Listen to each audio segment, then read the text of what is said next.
নমস্কার, সকলকে জানাই নতুন বছরের অনেক অনেক শুভেচ্ছা, ভালোবাসা এবং আন্তরিকতা।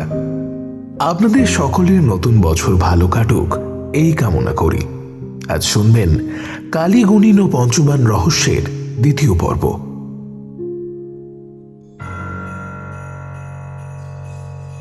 অনন্ত সিংহ নামের এক রাজপুত বংশধর কলকাতায় গিয়ে কালীপদ মুখুজ্জের খোঁজ পান এবং ঘটনা সূত্রে তিনি কালীপদর গুরুর বংশোদ্ভূত, যার নাম হংসিনী সিংহ। এই অনন্ত সিংহ জানান তার পরিবারে এক অভিশাপ নেমে এসেছে। কিন্তু কি সেই অভিশাপ?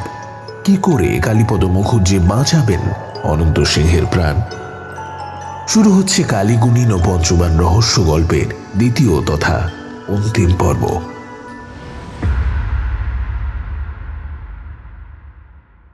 আমাদের বংশের কার কথা বলছেন আপনি? সিংহ কুলের কুল তিলক সে, নাম হংসিনী, তোমার পূর্বপুরুষ বাছা।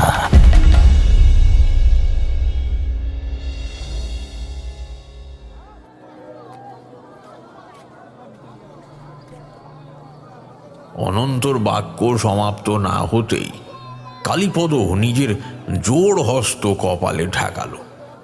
তার মুখের জ্যোতি যেন শতগুণ বৃদ্ধি পেয়েছে। আমি চিকিৎসা ব্যবসার সূত্রে নেহাত কম জায়গায় তো ঘুরিনি, মানুষও কম দেখিনি। গুরু শিষ্য অনেক দেখেছি, কিন্তু সেসব নেহাতি কেজো এবং সহবতের সম্পর্ক। কালীপদর মতো এমন কোনো শিষ্যকে আমি দেখিনি যার সামনে তার গুরুর উল্লেখ মাত্র চোখে জল আসে। আমি অবাক হয়ে তার মুখের দিকে চেয়ে রইলুম।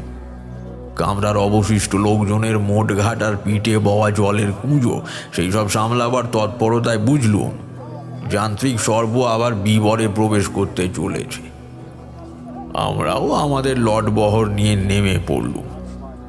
স্টেশন থেকে মাইলের পর মাইল কেবল শোভাময় গ্রামের সারি আর অজস্র জলাশয়।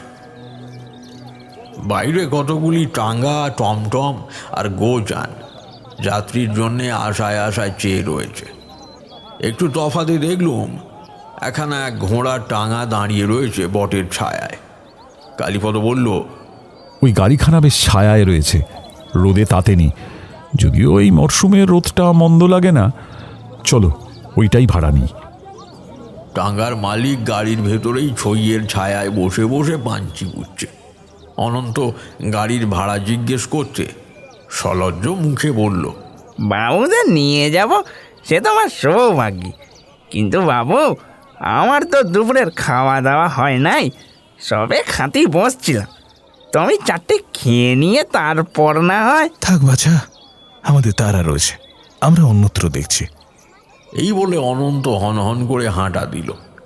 কালীপদ সস্নেহে ঘোড়াটাকে আদর করছিল। অনন্তর কথা শুনে ঘোড়াটার মাথায় দুইবার আদরের চাপড় মেরে আমাদের সঙ্গ নিল। আমি তাকিয়ে দেখলুম, বোধহয় স্নেহের স্পর্শ পেয়ে ঘোড়াটা যতদূর চোখ যায় মুখুজ্জে মশাইয়ের দিকেই চেয়ে রয়েছে। অগত্যা আমরা টাঙ্গা ছেড়ে একখানা ছাউনি দেওয়া গরুর গাড়িতে আরোহণ করলাম। মালপত্তরগুলি গাড়োয়ানের পিছনের পরিসরে রাখলুম, যাতে আমাদের থেকে তার কিছুটা তফাৎ থাকে। গাড়োয়ান হুর হুর চটকা শব্দ করে গাড়ি ছেড়ে দিল। এখন দুপুর, ঘোড়া গাড়িতে গেলে তাড়াতাড়ি যাওয়া যেত, কিন্তু এই গাড়িতে কুসুমপুরা পৌঁছতে আন্দাজ বিকেল হয়ে যাবে। সুতরাং হাতে কিছু সময় রয়েছে। আমি অনন্তকে বললাম, তারপর কি হলো? অনন্ত কি একটা চিন্তার মধ্যে ছিল। তার গৃহ যতই এগিয়ে আসছে ততই তার মুখ থেকে স্বস্তির ভাবটা একেবারে অন্তর্হিত হচ্ছে যেন। আমার কথায় সম্বিত ফিরে পেয়ে সে বললে, হ্যাঁ হ্যাঁ, আচ্ছা আচ্ছা, কদ্দূর যেন বলেছিলুম ডাক্তারবাবু? ওই যে বুড়ো লোকটা মুখুজ্জে মশাইয়ের গুরুদেবের নাম বলল। হ্যাঁ হ্যাঁ হ্যাঁ, মনে পড়েছে। এইবার একটু সংক্ষিপ্ত করেই বলছি। রাতে নৈশভোজের পর বৃদ্ধ আবার বসে বসে নানান কথা বলছেন। হঠাৎ করে সে বুকে হাত চেপে পক্ষাঘাতগ্রস্তের ন্যায় মাটিতে আছড়ে পড়ল। আমরা হাঁ হাঁ করে তাকে সামলাতে যাব, এমন সময় বুড়ো যে কথাখানা বলল তা শুনে আমার গায়ে কাঁটা দিয়ে উঠল। সে আড়ষ্ট বিকৃত কণ্ঠে জড়িয়ে জড়িয়ে বলল, পালাও পালাও তোমরা, সে শয়তান ইতিমধ্যে জানতে পেরে গিয়েছে তোমাদের কথা। আমাকে আমাকে বানো আছে, সে এখন বড় জ্বালা, বড় বড় জ্বালা। তোমরা তোমরা পালাও পালাও, তোমরা ভগবানের রক্ষা করো।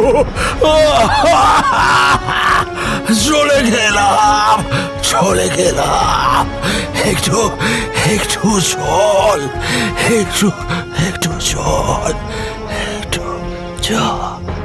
সেই বুড়ো কর্তার নির্দেশে আমি, শুকো আর আমার গারোয়ান ভিতরে ভিতরে তৈরি হয়েছিলাম।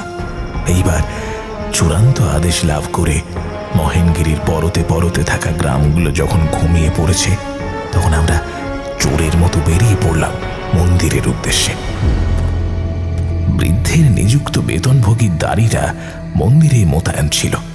তাদের নির্দেশ দেওয়াই ছিল, তারা যেন মূর্তি তো বটেই, সেই সঙ্গে দেবালয়ের দৈনন্দিন ব্যবহারের খুঁটিনাটি যাবতীয় উপচার সমস্তই যেন তুলে দেয় আমার গাড়িতে। বৃদ্ধ বোধ করে চেয়েছিল যাতে ওই শয়তান রুদ্রাক্ষ হানা দেবার পরে শূন্য রিক্ত একখানা দেউল দেখতে পায়। নিঃস্ব মন্দিরের দেওয়ালগুলো অবধি যেন তাকে দেখে হাস্য করে। আধার মাখা রাতে তারা আমার গাড়িতে তুলে দিল সেই রহস্যময় বিগ্রহ।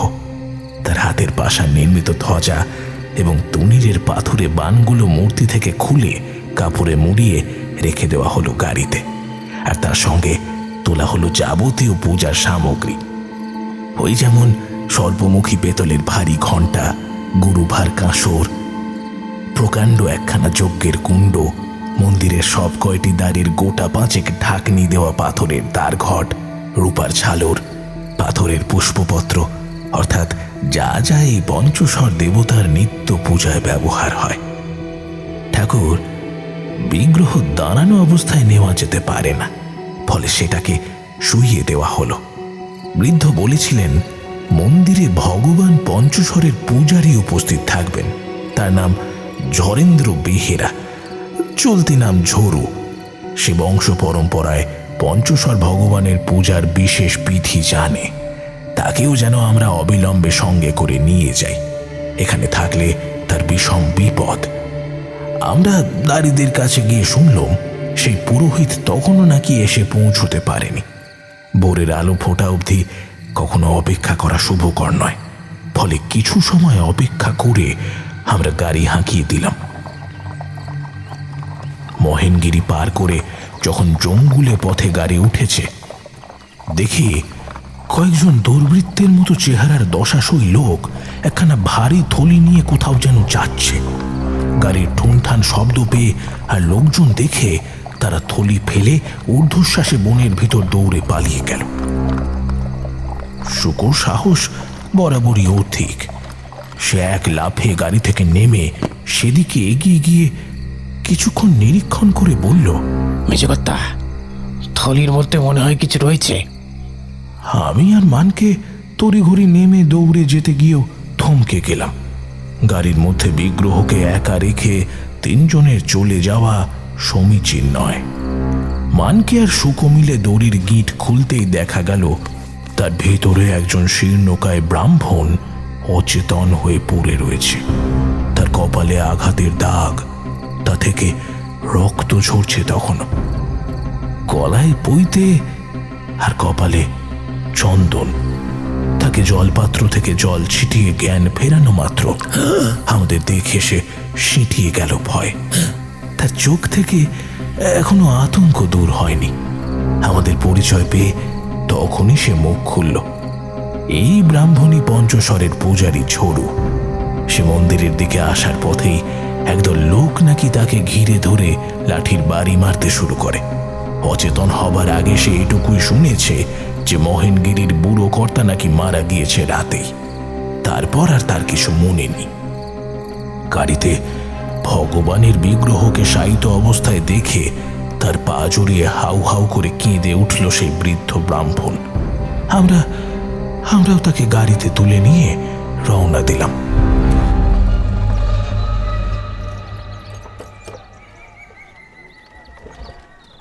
অনন্ত পরের কথা আরম্ভ করার আগেই বাইরে একটা হট্টগোল শুনে চইয়ের ভিতর থেকে উঁকি মেরে দেখি ওই যে টাঙাটায় অনন্ত উঠতে যাচ্ছিল সেইটের ঘোড়াটা কেন যেন খেপে উঠে বলগা ছিঁড়ে টিঁড়ে দৌড় দিয়েছে, আর তার মালিক মাটিতে দাঁড়িয়ে তাদের একেবারে সাপন্ত করছে।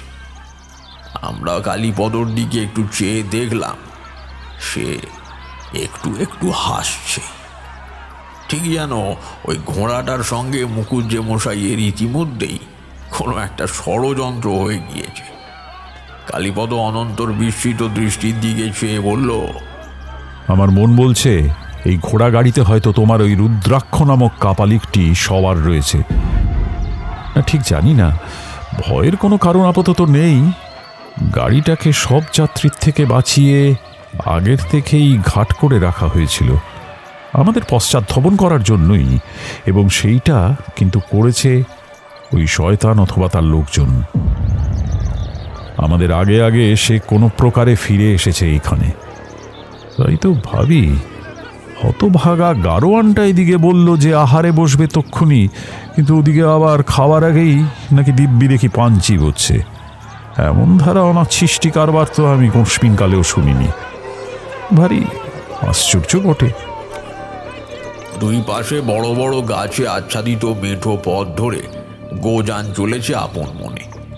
প্রাক শীতের ঝিরিঝিরে বাতাসে পাতাগুলি তীর করে কেঁপে কেঁপে মরমর শব্দ তুলেছে।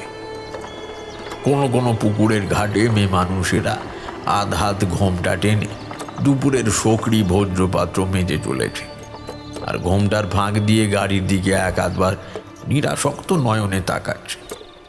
কালীপদই কথার স্রোতে ফিরে এলো আবার। আচ্ছা অনন্ত, সেই বিগ্রহ আনার পর তোমাদের ভদ্রাসনে তার প্রতিষ্ঠা হয়েছে, সেটুকু তো বিলক্ষণ বুঝতে পেরেছি। এতক্ষণ যা বললে তা হলো উড়িষ্যার গজপতি মুলুকের বৃত্তান্ত, কিন্তু তোমাদের বাড়িতে কি বিপদ ঘটলো সেটুকু কম কথায় বলে ফেলো।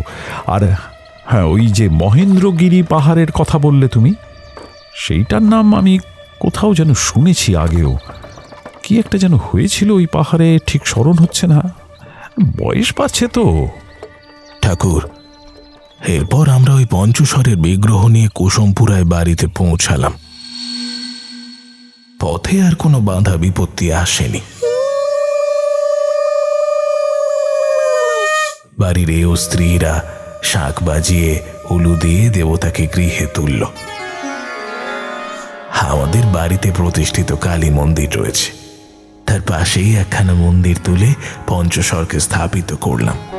ঝরেন্দ্র পুরোহিত আমাদের সঙ্গে এসেছিল, তাকে মন্দির লাগো একখানা ঘরে বন্দোবস্ত করে দেওয়া হলো।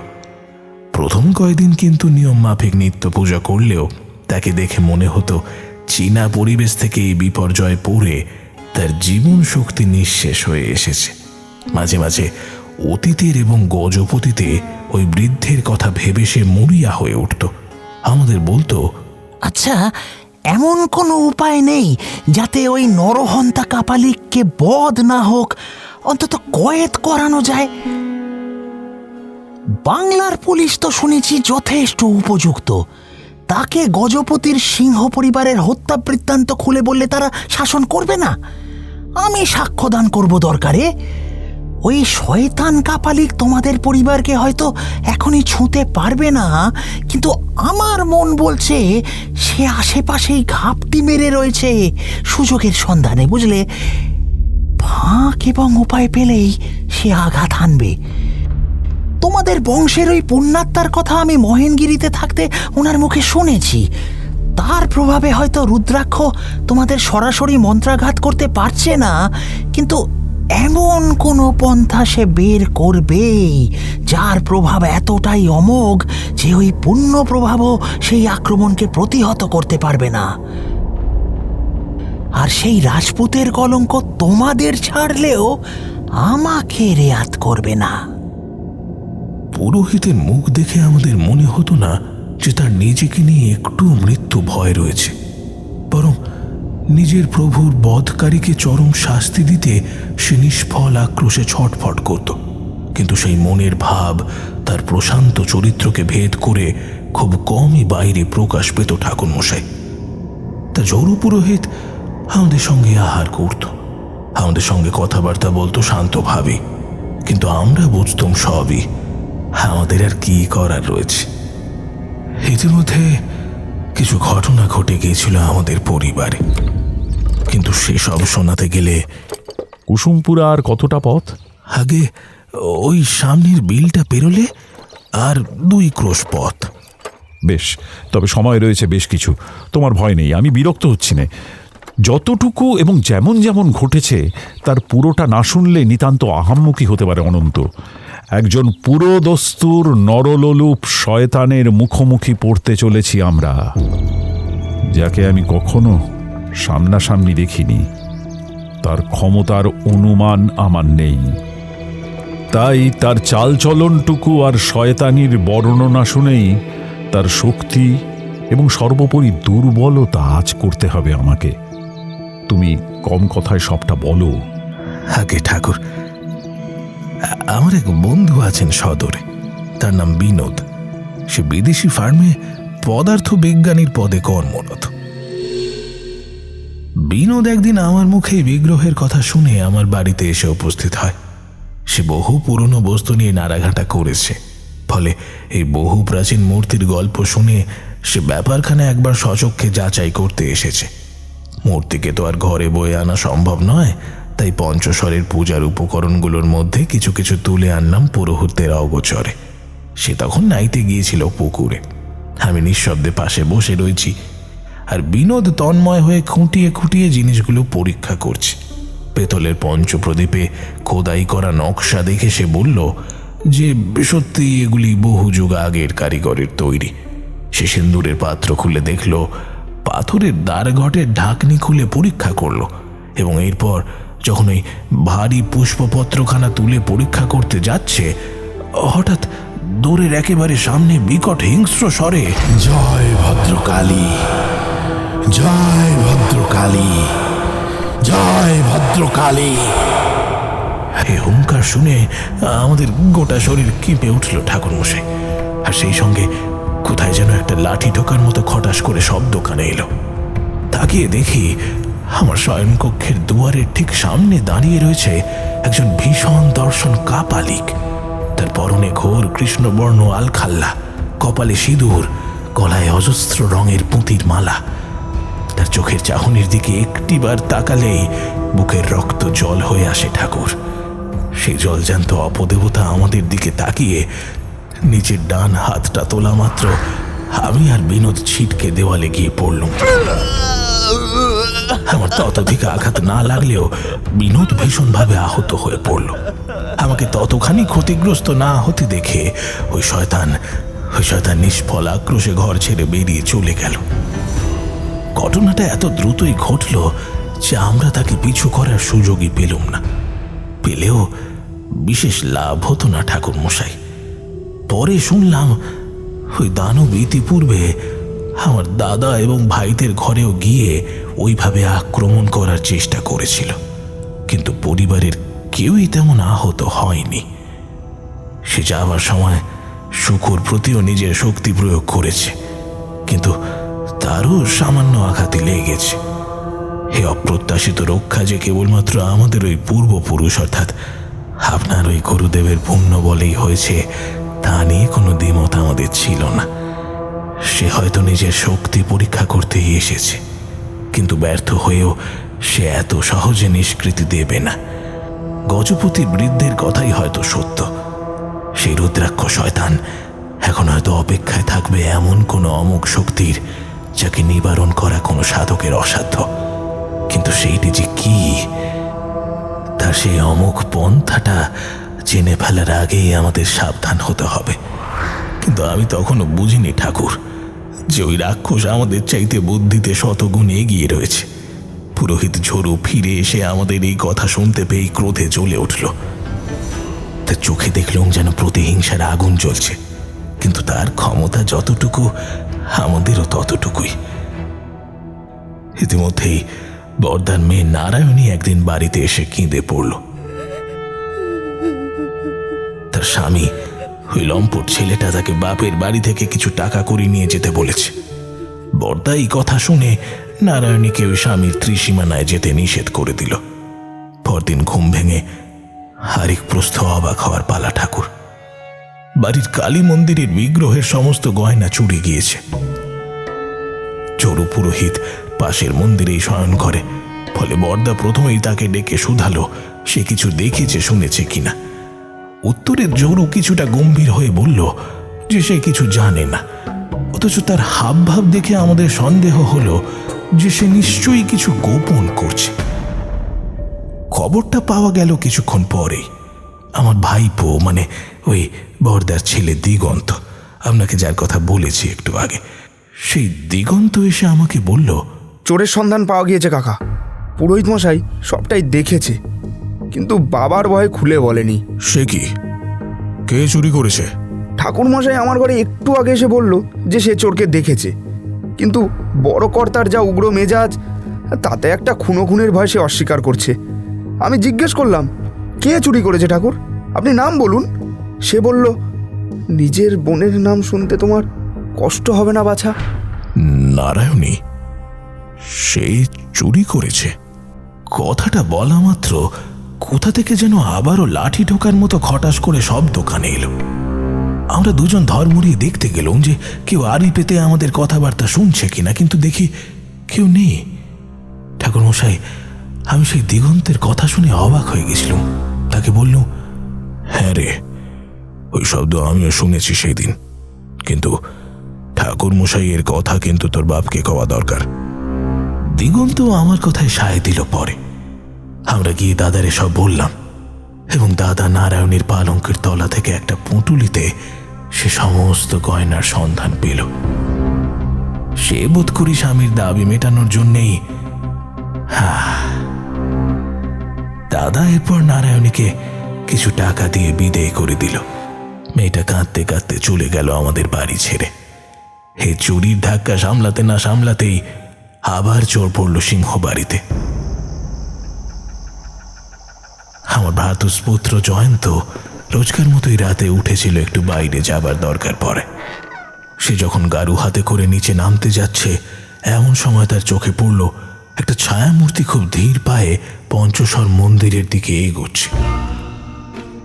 মন্দিরের জাফরির দেওয়ালের ওপারে তেলের বাতিতে তার চোখ পড়ল।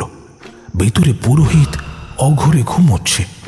এই দৃশ্য দেখে জয়ন্ত চোর চোর বলে চেঁচিয়ে ওঠা মাত্র আবার সেই খটাস করে শব্দ, যেন অনেকটা দূরে লাঠি হাতে কেউ শক্ত মাটিতে ঠুকল। চিৎকার আর শব্দে জরেন্দ্র এক লাফে জেগে উঠেই ক্ষিপ্র বেগে নিজের পাশে রাখা ভারী কাঁসার জামবাটি ছুঁড়ে মারল পলায়মান ছায়াকে লক্ষ্য করে। কিন্তু কিন্তু চোর ততক্ষণে উধাও। এই পরপর দুটো হানাতে আমাদের রাতের নিদ্রা সম্পূর্ণ উবে গেল ঠাকুর মশাই। লাঠি ঠোকার মতো জোরালো শব্দটা বারংবার কোথা থেকে উৎপন্ন হয়? কেউ কি লাঠি নিয়ে অদৃশ্য থেকে ঘোরাফেরা করে? তার উদ্দেশ্য কি? কেন করে এমন? এরকম হাজারো প্রশ্ন ভিড় করে এলেও জবাবের ভাঁড়ার শূন্য ঠাকুর মশাই। এমনকি কৃতান্ত একদিন সকালে রোজকারের মতো দেবীকে আহ্বান করে মন্দিরের দরজা খুলতে যাবে, হঠাৎ সেই শব্দ। কৃতান্ত বড় ডাকাবুকো ছেলে ঠাকুর, সে তন্ন তন্ন করে খুঁজেও ওই শব্দের কোনো উৎস খুঁজে পায় না। পরের দিন হলো সত্যিকারের চুরি, দুঃসাহসিক চুরি। মধ্যরাতে ঝরেন্দ্রর চিৎকার শুনে আমরা ধর্মড়িয়ে বাইরে বেরিয়ে দেখি কয়েকজন লোক ছুটে পালিয়ে গেল আমাদের বাড়ির থেকে। একখানা চোরকে পুরোহিত পা চেপে ধরে আটকে দিয়েছে। সে প্রাণপণে দুই হাতে বৃদ্ধকে আঘাত করে চলেছে, কিন্তু ঝোরু সেই অবস্থাতেই চিৎকার করে লোক ডেকে চলেছে। আমরা পৌঁছানোর আগেই সে বৃদ্ধের মাথায় কঠিন আঘাত করে ছুটে অদৃশ্য হয়ে গেল। মন্দিরে ঢুকে আমাদের মাথায় বাজ পড়ল ঠাকুর। চোরেরা মূর্তিটাকে হয়তো নাড়ানোর চেষ্টা করেও পারেনি, কিন্তু তারা টুকিটাকি পূজার ঘটি, বাটি, প্রদীপ, থালা তো চুরি করেইছে। কিন্তু এ কি? আমরা দেখি ভগবান পঞ্চস্বরের পিঠে রাখা তনিনের মধ্যে একটাও বান অবশিষ্ট নেই। চোরে নিঃশেষে সব কয়টা বান তুলে নিয়েছে। সেই দিকে তাকিয়ে পুরোহিত মাথায় হাত দিয়ে বসে পড়ে অস্ফুট কণ্ঠে বলল, সর্বনাশ, সর্বনাশ হয়েছে কর্তা। ওই বানের শুনেছি অনেক শক্তি। এই জিনিস ওই শয়তানের হাতে পড়লে সব তছনছ হয়ে যাবে। এই অবধি অপেক্ষাকৃত ঠিক ছিল ঠাকুর, কিন্তু এর পরেই বুঝতে পারলুম যে ঝরু পুরোহিতের অনুমান এবং আশঙ্কা এক বিন্দু মিথ্যে ছিল না। বাড়িতে চোরের হানা দেওয়া নিত্য ঘটনা হয়ে দাঁড়িয়েছিল। এই চুরির পরের দিনও বাড়িতে আমরা সবাই খেতে বসেছি রাত্রিরে। হঠাৎ একটা কিছু অসাবধানতা বশত পড়ে যাবার শব্দের সঙ্গে সঙ্গেই দেখলুম একটা কালো ছায়ামূর্তি সাত করে পালিয়ে গেল। আমি, বর্দার, ঝরু খাবার ঘর থেকে বেরিয়ে দেখি উপরে বর্দার কৃতান্তর ঘরের দোর খোলা। আমরা তাকে ধাওয়া করার উৎসাহ আর কিছুতেই পেলাম না। ঝরু সাত্ত্বিক ব্রাহ্মণ, সে একবার ভোজনের আসন ছেড়ে উঠে পড়লে আর দ্বিতীয়বার বুঝতে পারে না। সেই রাত্রে বৃদ্ধ অনাহারেই রইল। মন্দিরে যাবার মুখে আমি তাকে এগিয়ে দিতে গেলুম। সে মন্দির কক্ষে প্রবেশের মুখে একটু থমকে বিষণ্ণ মুখে দাঁড়িয়ে আমায় বলল, আমার একটা সন্দেহ হয় মেজবাবু। বাইরের দিকে নজর করে লাভ নেই। আমার মনে হয় আপনার পরিবারেই কেউ একজন রয়েছে যে ঘরের সব খবর বাইরে বয়ে নিয়ে যাচ্ছে। সেই বিশ্বাস সন্তাকে খুঁজে বের করুন। আপনাদের বাংলা মুলুক একটা প্রবাদ আছে না, ওই যে দুষ্ট গরুর চেয়ে শূন্য গোয়াল অনেক ভালো। চরেন্দ্র সশব্দে মন্দিরের দ্বার বন্ধ করে দিয়ে ভেতর থেকে তিক্ত বিরক্তির স্বরে বলল, হ্যাঁ হ্যাঁ, সেটাই সেটাই, বাকিটুকু আপনারা বুঝে নিন। খোলাখুলি এসব কইতে আমার বাজছে বাঁচা। বৃদ্ধ ঠিক কার দিকে ইঙ্গিতটা করলো তা ধরতে পারলাম না। জাফরির ভেতর দিয়ে দেখলাম অভুক্ত বৃদ্ধ এক ঘটি জল পান করে শুয়ে পড়ল।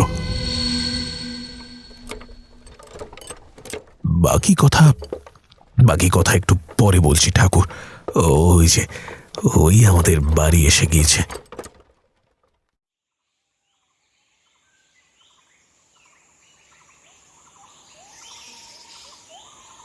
চুনের রঙে রাঙানো ধবধবে সাদা রঙের 2 তলা প্রকাণ্ড বাড়ি। এক একটি তলে অন্তত গোটা 15 ঘর, অনেকটা ওই মুকুজ্জে মশাইদের মহলের মতোই। আঙিনায় 2টি মন্দির, একটি বহু প্রাচীন, অপরটি নতুন। এই তবে ভগবান পঞ্চস্বরের দেউল। বাড়িতে চাকর বাকর মিলি লোকজন তত বেশি নেই। যারাও রয়েছে তারাও কিছু একটা ভয় এবং শোকে থমথমে হয়ে আছে। মুকুজ্জে মশাই উঠোনে দাঁড়িয়ে এক খাবলা মাটি তুলে নিয়ে তার ঘ্রাণ নিয়ে বলল, না ডাক্তার, এ বাড়িতে মৃত্যু একেবারে থাবা দিয়ে বসেছে। কতটা কি করতে পারবো জানি নে। সন্ধ্যার মুখে সামান্য জলযোগ করে 2 তলায় হেমন্ত সিংহের কক্ষে বসলাম আমরা। ঘরে আমি আর কালীপদ ছাড়া রয়েছে অনন্ত, হেমন্ত, শুকো আর পূজারী ঝরু। পূজারীর বয়স আন্দাজ 60-এর উপরেই। শীর্ণ দেহ, প্রশান্ত চক্ষু, পরনে ধুতি আর নামাবলী। বড় কর্তা হেমন্ত সিংহের মুখে যে আশ্চর্য হত্যাকাণ্ডের বিবরণ শুনলাম, এর থেকে বেশি অদ্ভুত এবং বিস্ময়কর কথা আর হয় না। এমনটি কেউ কখনো শুনেছে কি না আমি তো অন্তত জানি না। আসলে শেষ যেদিন চোর পড়েছিল সিংহবাড়িতে, তার ওই ধরুন 4 কি 5 দিন পরের সন্ধ্যাবেলাটা যেন প্রথমবারের জন্য বুঝিয়ে দিল যে সিংহবাড়িতে সুদূর নরকের থেকে মৃত্যুর হিংস্র থাবা এসে চেপে বসেছে। সেইটাই ছিল এই বাড়ির প্রথম নৃশংস হত্যাকাণ্ড। সেদিন সন্ধেবেলায় বাড়ির মেয়ে মানুষেরা ঘরে ঘরে পুজো দিচ্ছিল। দুই মন্দিরের বাতি জেলে কৃতান্ত আর পূজারী ঝড়ু আরতি করছিল, আর বাড়ির বাকি পুরুষেরা ওই দোতলার সুপ্রশস্ত বারান্দায় বসে গল্পগাছা করছিল। এমন সময় হঠাৎ ওই ওই বাড়ির একতলার পূজার ঘরে হইচই আর চোর চোর শব্দ শুনে সবাই ধর্মনিয়ে লাফিয়ে উঠল। আর প্রায় সঙ্গে সঙ্গেই দেখা গেল একটা দশাশই মানুষ হাতে কিছু একটা পোঁটলা নিয়ে দৌড়ে পালাচ্ছে। আমি তখন বিদ্যুৎ বেগে নিজের শয়ন ঘরের থেকে ওই দোনলা বন্দুক নিয়ে এসে দেখলাম ভাগ্য আজ সহায় হয়েছে। চোরটা দেউড়ি পেরিয়ে পালানোর সময় বুঝলেন ওই পা মোচকে দূরের ঝোপটার কাছে পড়ে গিয়েছে আর ছেঁচড়ে এগোচ্ছে। আমি সঙ্গে সঙ্গে একবার বন্দুক ছুড়লাম। গুলিটা লক্ষ্যভেদ করেছে কিনা ততক্ষণে বোঝা গেল না, কিন্তু যখন দ্বিতীয় গুলি ছোড়ার জন্য তাক করেছি তখনই ওই কৃতান্ত আর ঝড়ু মন্দির থেকে বেরিয়ে এসে ব্যাপারটা আন্দাজ করে ফেলল। ঝড়ু চিৎকার করে বারান্দায় দাঁড়ানো জয়ন্তর উদ্দেশ্যে বলল, কি হয়েছে জয়ন্তবাবু? ঠাকুরমশাই চোর পড়েছে, চোর। আমি কাল বিলম্ব না করে দ্বিতীয় গুলি ছুড়লাম। ঝোপের কাছে থাকা সেই চোর যে মোটেই সাধারণ তস্কর নয়, বরং সাক্ষাৎ মরণের দূত, তা বোঝা গেল এবার।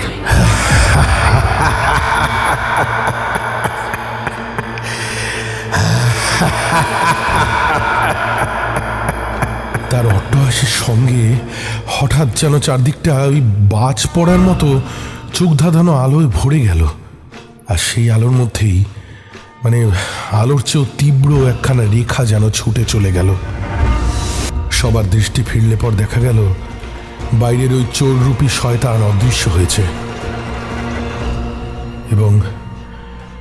এবং জয়ন্তের মৃতদেহ ছড়িয়ে পড়ে রয়েছে দোতলার বারান্দায়।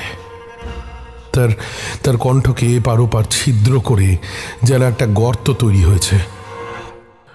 সুমন্ত তো ছেলের এই অবস্থা দেখে সঙ্গে সঙ্গে অচেতন হয়ে গেল। মেয়েরা আর্তনাদ করে উঠল। কৃতান্ত আর ওই বৃদ্ধ পূজারী ঝোপের দিকে দৌড়েছিল, কিন্তু ওই চোখ ধাঁধানো আলোয় তাদের গতি রোধ হয়ে পড়েছিল। আততায়ীর কোনো হদিশ পাওয়া গেল না, বুঝলেন। তরতাজা জোয়ান ছেলের অপঘাতে গোটা বাড়িটা থমথমে হয়ে পড়ল। কারোর নাওয়া খাওয়া নেই, আনন্দ নেই, সুখ নেই। সুমন্ত থেকে থেকে জ্ঞান হারাচ্ছে। একটা শোকের পাথর চেপে বসে রইল। অগত্যা উপায়ন্তর না দেখে দারোগাকে খবর পাঠানো হলো।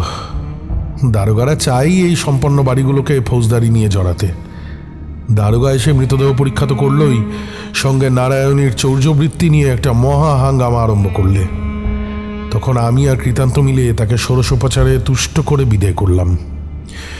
তবে এইটুকু হাড়ে হাড়ে টের পাওয়া গেল যে রুদ্রাক্ষ কাপালিক কিন্তু হংসিনী সিংহের পুণ্য প্রভাবকে লঙ্ঘন করে কোনো একটা অমোঘ মারণ কৌশল আবিষ্কার করে ফেলেছে।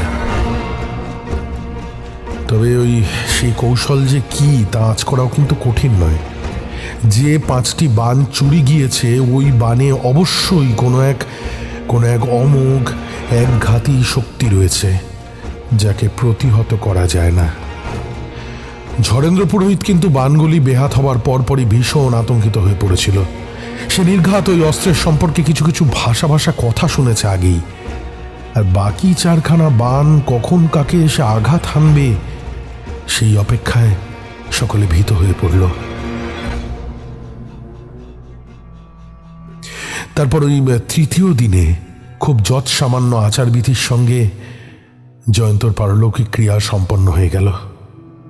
পরের হপ্তাহে দুর্গোৎসব। সিংহবাড়িতে যুগ যুগ ধরে দোল আর দুর্গোৎসব পালিত হয়। একটা বুনিয়াদি বাড়ির নিয়ম খুব মন্দায় না পড়লে স্থগিত হয় না। এ বাড়িতে আশপাশের 4খানা গায়ের লোকে পুজো দেয়। ফলে প্রতিবেশীরা এমতাবস্থায় এসে যথাসম্ভব স্বল্প উদ্যোগে পূজার ভার গ্রহণ করল। দেখতে দেখতে পূজার দিন এসে পড়ল। গোয়ালঘরের পাশে চণ্ডীমণ্ডপে আগেই প্রতিমা গড়া হয়ে গিয়েছে। জয়ন্তর অপঘাতের 2 দিন আগে চক্ষুদানও সম্পন্ন হয়েছে। মূল পূজারম্ভের সকালে নিরানন্দভাবেই আমি নবপত্রিকাকে স্নান করিয়ে স্থাপন করলাম। সুমন্ত আর ছোট বধূ ঘৃণায় আর পূজায় বসতে চাইল না। বাড়ির বাকি নারী পুরুষ বিমর্ষ মুখে পুষ্পাঞ্জলি দিতে উপস্থিত হলো। বাইরে তখন বহু প্রজা অপেক্ষমান। সিংহবাড়ির লোকেদের অঞ্জলি আরম্ভ হবে। 7 বার ছাতের ক্ষুদ্র কামান ডাকবে, তারপর আপামর জনসাধারণ এসে পূজা দেবে। আমি প্রথমে একক পূজা দান করে শুকোকে নিয়ে ছাতের কামান ফোটাতে গেলাম। বাড়ির বাকিরা অঞ্জলি দিল। আকাশের দিকে মুখ করে ক্ষুদ্র কামান ডাকলাম। 1 বার, 2 বার, 3 বার, আর চতুর্থবারের সঙ্গে সঙ্গে সিংহবাড়ি তথা সমস্ত অপেক্ষারত মানুষগুলোকে চমকে দিয়ে গোটা আঙিনাটা ওই দিন দুপুরে ঢেকে গেল একটা একটা একটা ভয়ঙ্কর আলোর স্রোতে। লোকজন শুধু দেখল একটা তীব্র চোখ ধাঁধানো আলোর রেখা যেন চক্রাকারে ছুটে গেল। দুর্গা দালানের থেকে ভেসে আসা চিৎকার শুনে সকলে সকলে পরিমরি সেদিকে দৌড়ে গিয়ে দেখল আমার পুত্র দিগন্ত দালানে ঢলে পড়ে রয়েছে। তার কণ্ঠ ছিন্ন ভিন্ন, মুন্ডটা একদিকে ঝুলছে। আমি জ্ঞান হারিয়ে মাটিতে আছড়ে পড়লাম। দাদা জ্ঞান হারানোর সঙ্গে সঙ্গেই লোকজন ভীষণ ভীত হয়ে দৌড়দৌড়ি শুরু করলো। কি ভয়ঙ্কর মৃত্যু! ও কিসের আলো যাই সকালেও গোটা এলাকাকে অন্ধকার করে দেয়? কামানের গোলায় আঘাত আসেনি তো?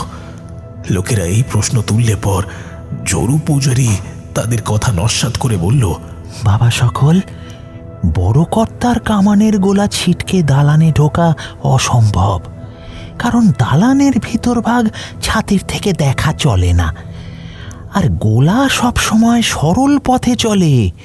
তোমরা অযথা দোষারোপ করো কেন বাছা?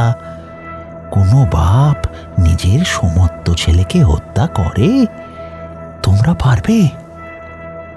বৃদ্ধির অকাট্য বাক্যে সে যাত্রায় লোকজন নিরস্ত হল। তবে উত্তর একটাই, নির্ঘাতে বাড়িতে নৃশংস কোনো অপদেবতার ছায়া পড়েছে। রহস্যই রয়ে গেল। সেই সঙ্গে ঠাকুরমশাই এটাও পরিষ্কার বোঝা যাচ্ছিল যে রুদ্রাক্ষ রাক্ষসটা এই বাড়িকে নজরবন্দি করে রেখেছে। কোথাও পালিয়েও পরিত্রাণ নেই। ঠাকুরমশাই বাড়িঘর জমি জিরে ছেড়ে পালিয়ে গিয়ে খাবো কি? খুব বাধ্য হয়ে এই নরকুণ্ডে আবদ্ধ থাকতে হলো সিংহ পরিবারকে।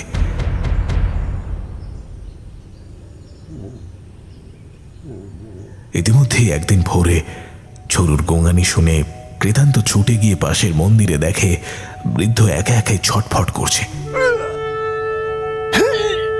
যেন কেউ অদৃশ্যে আঘাত করছে তাকে। এর পরপর বুড়োর শরীরে পক্ষাঘাতের লক্ষণ ফুটে উঠল। তার ঠোঁট কিছুটা বেঁকে গিয়েছে। বৃদ্ধ কেমন অস্ফুট স্বরে বলল, ওই নরখাদক শয়তান আমার প্রভুর মতো আমাকেও বান মারছে। আমি আর বাঁচবো না। ঠাকুরমশাই, এর হপ্তা তিনেক পর ঠিক কালী পূজা রাত্রিরে শয়তানের তৃতীয় থাবা এসে পড়ল আমাদের বাড়িতে। দুর্গা মণ্ডপে ওই রকম একখানা ভীষণ হত্যাকাণ্ডের পর যে আর কোনো পুজো কারুর করার উৎসাহ থাকে না তার বলার অপেক্ষা রাখে না। এ বাড়ির চণ্ডী পুজো, ছাগবুলি থেকে আরম্ভ করে যাবতীয় সরঞ্জাম কৃতান্ত সিংহ নিজের হাতেই প্রতিবার করে থাকে। এইবারও তার ব্যতিক্রম হয়নি বটে, কিন্তু ভয়ে বাইরের কেউ পূজায় আসেননি। বাড়ির মেয়ে পুরুষেরাও তফাতে তফাতে বসে বসে কথা বলছে। পুজোয় কেউ এগিয়ে আসেনি। মায়ের কাছে বলি দেওয়ার জন্য একখানা ছাগকে যুপকাষ্ঠে বন্দি করে কৃতান্ত যখন উঠে দাঁড়ালো, তখন নিয়ম রক্ষার্থে বাকিরাও উঠানে এসে উপস্থিত হলো। তখনও কিন্তু ঠাকুরমশাই কেউ ঘুণাক্ষরেও টের পায়নি এই সবল তরতাজা কৃতান্ত, যে কিনা দৈহিক বলে অদম্য, তাকে মৃত্যু অলক্ষ্যে লক্ষ্য করে হেসে চলেছে। ছাগলটা তারও স্বরে ডেকে চলেছে। কৃতান্ত সন্দেহ খানাটা মাথার ওপর তুলে বিড়বিড় করে মন্তর পড়ে ঘোর নিনাদে জয় মা ভবানী বলে হাতের খাড়াটা সবেগে নামালো পশুটার উপরে। আর আবার সেই জ্বলন্ত আলোকছটা ঘিরে ফেলল চারিদিক। আর সেই দুর্ভেদ্য আস্তরণ সরলে পর দেখা গেল কৃতান্তর ধর আর মুন্ড আলাদা হয়ে বেদিতে পড়ে রয়েছে। কৃতান্তর সদ্য বিবাহিত নববধূ সে দৃশ্য দেখে বোবা হয়ে গেল। সে কাঁদিল না, সে বিলাপ করল না, কেবলমাত্র অনন্তকালের জন্য বাকশক্তি হারিয়ে জড়বৎ হয়ে পড়ল মেয়েটা।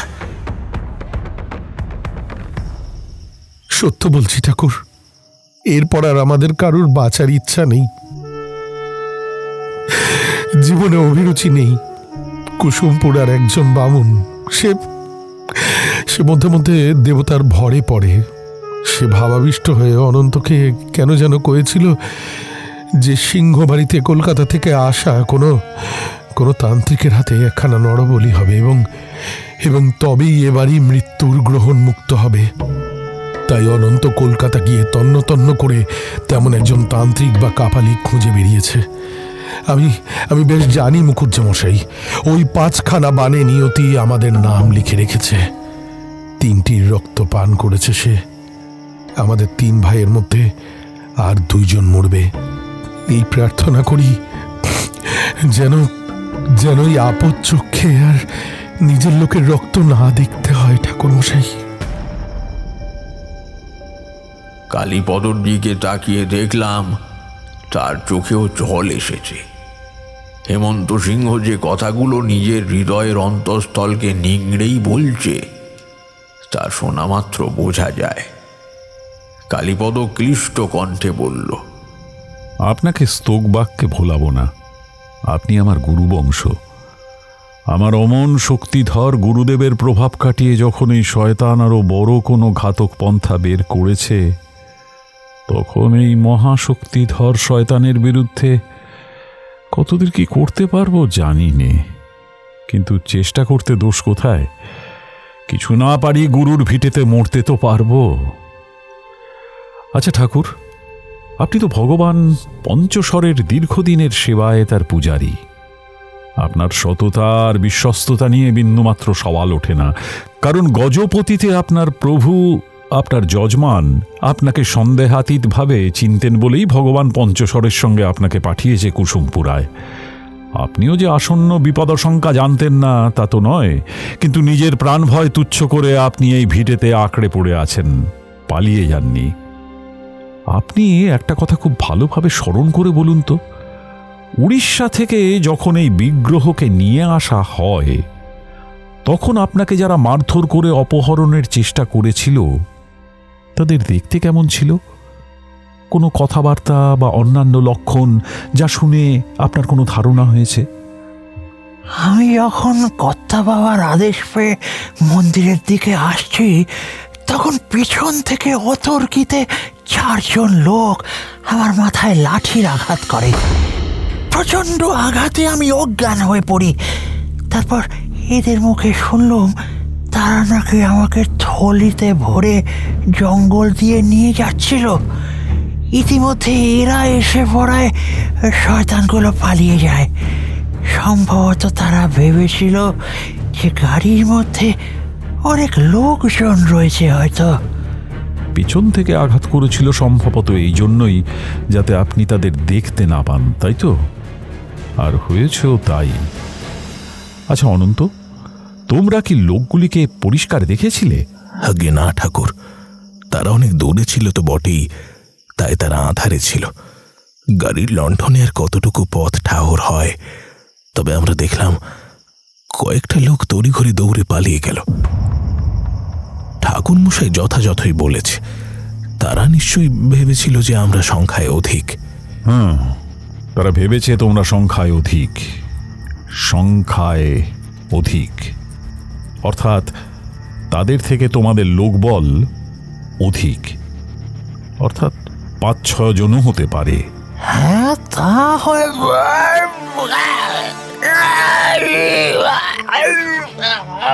কথার তাল কাটলো একটা গোঙানির শব্দে। ঝড়েন্দ্র পূজারী হঠাৎ কিছু একটা যেন মনে পড়ায় কালীপদকে সেই কথাটাই বলতে যাচ্ছিল। হঠাৎ তার শরীরটা থরথর করে কেঁপে উঠল, আর ঘাড়খানা কাত হয়ে পড়ল, আর চোখ উল্টে গিয়েছে একেবারে।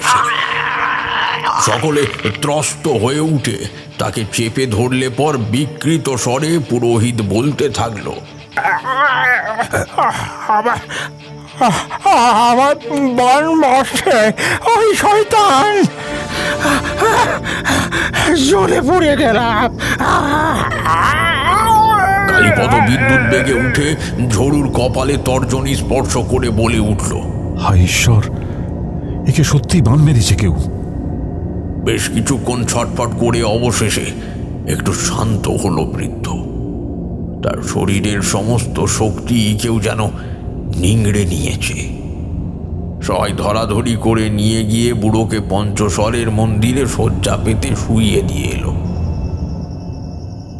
মূল ভদ্রাসনে প্রবেশের আগে আমি তাকিয়ে দেখলাম কালীপদর ভুরু জোড়া কুঞ্চিত হয়ে রয়েছে, আর সে বিড়বিড় করে বলে চলেছে, আমার সামনে আমার উপস্থিতিতে বান মারল, এত ক্ষমতা তার!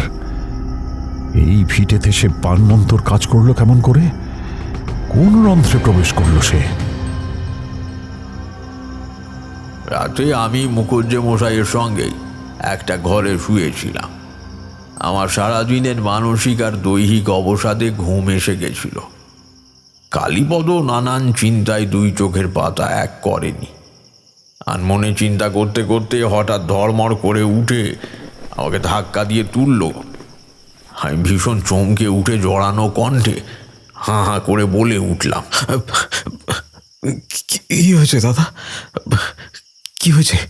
ডাক্তার, এইখান থেকে সদরটা শুনেছি গাড়িতে 1 ঘন্টা টাকের পথ। তুমি কাল সকালে আমার কিছু পূজার ফরমাইশি জিনিসপত্র আনবার অছিলায় এ বাড়ির গারোয়ান মানিকলালের গাড়ি নিয়ে সদরে যাবে। সেখানে ডাক অফিস থেকে একখানা ট্রাঙ্কল করবে কলকাতার সুবলের পুলিশের চৌকিতে। তাকে আমার নাম করে বলবে যে কোনো উপায়ে যেন উড়িষ্যার গজপতি জেলার পুলিশ চৌকির সাথে যোগাযোগ করে একটা ব্যাপার যেন আমাকে জানায়। জানাটা খুব দরকার। তুমি ঘণ্টাখানেক অপেক্ষা করবে অফিসে, তার উত্তর নিয়ে তবে আসবে। কি হলো, ঘুমলে নাকি? আর হ্যাঁ, যাবার সময় অনন্তর থেকে একখানা টাকা অর্ডারি করার লাল লেফাফা হাতে করে বেশ দেখাতে দেখাতে নিয়ে যেও, কেমন? সকলে ভাববে, বুঝলে কিনা?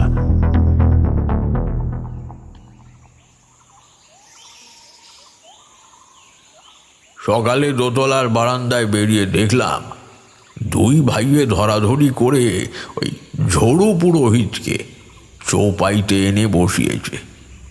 তার দেহ বিলক্ষণ দুর্বল, আর খুব নিচু কণ্ঠে আপন মনে কি যেন একটা সে বিড়বিড় করছে। কি যেন একটা বলার ছিল আমার, কি যেন বলতে যাচ্ছিলাম গতকাল, কি যেন। বুঝতে পারলাম রুদ্রাক্ষ কাপালিকের মন্ত্র এই বৃদ্ধের শুধু শরীরে নয়, মনের ওপরেও বিস্তর আঁচড় কেটেছে। একটু পরে কিঞ্চিত জলযোগ করে আমি বেশ হেঁকে হেঁকেই অনন্তর কাছ থেকে একখানা লেফাফা চেয়ে তাতে প্রকাশ্যে কয়েকখানা নোট রেখে মানিকলালকে নিয়ে রওনা দিলাম সদরের ডাকঘরে। দুপুরটা কালীপদ ঘুরে ঘুরে গোটা সিংহ বাড়িটা খুঁটিয়ে দেখল। পঞ্চস্বরের মন্দির, কালী মন্দির, পিছনের চণ্ডী মণ্ডপ, মণ্ডপের একেবারে লাগোয়া গোয়াল ঘর, এমনকি পরিচারকদের বাসস্থান অবধি। ভগবান পঞ্চস্বর শূন্য তুনির পিঠে নিয়ে ধ্বজদণ্ড হাতে দণ্ডায়মান।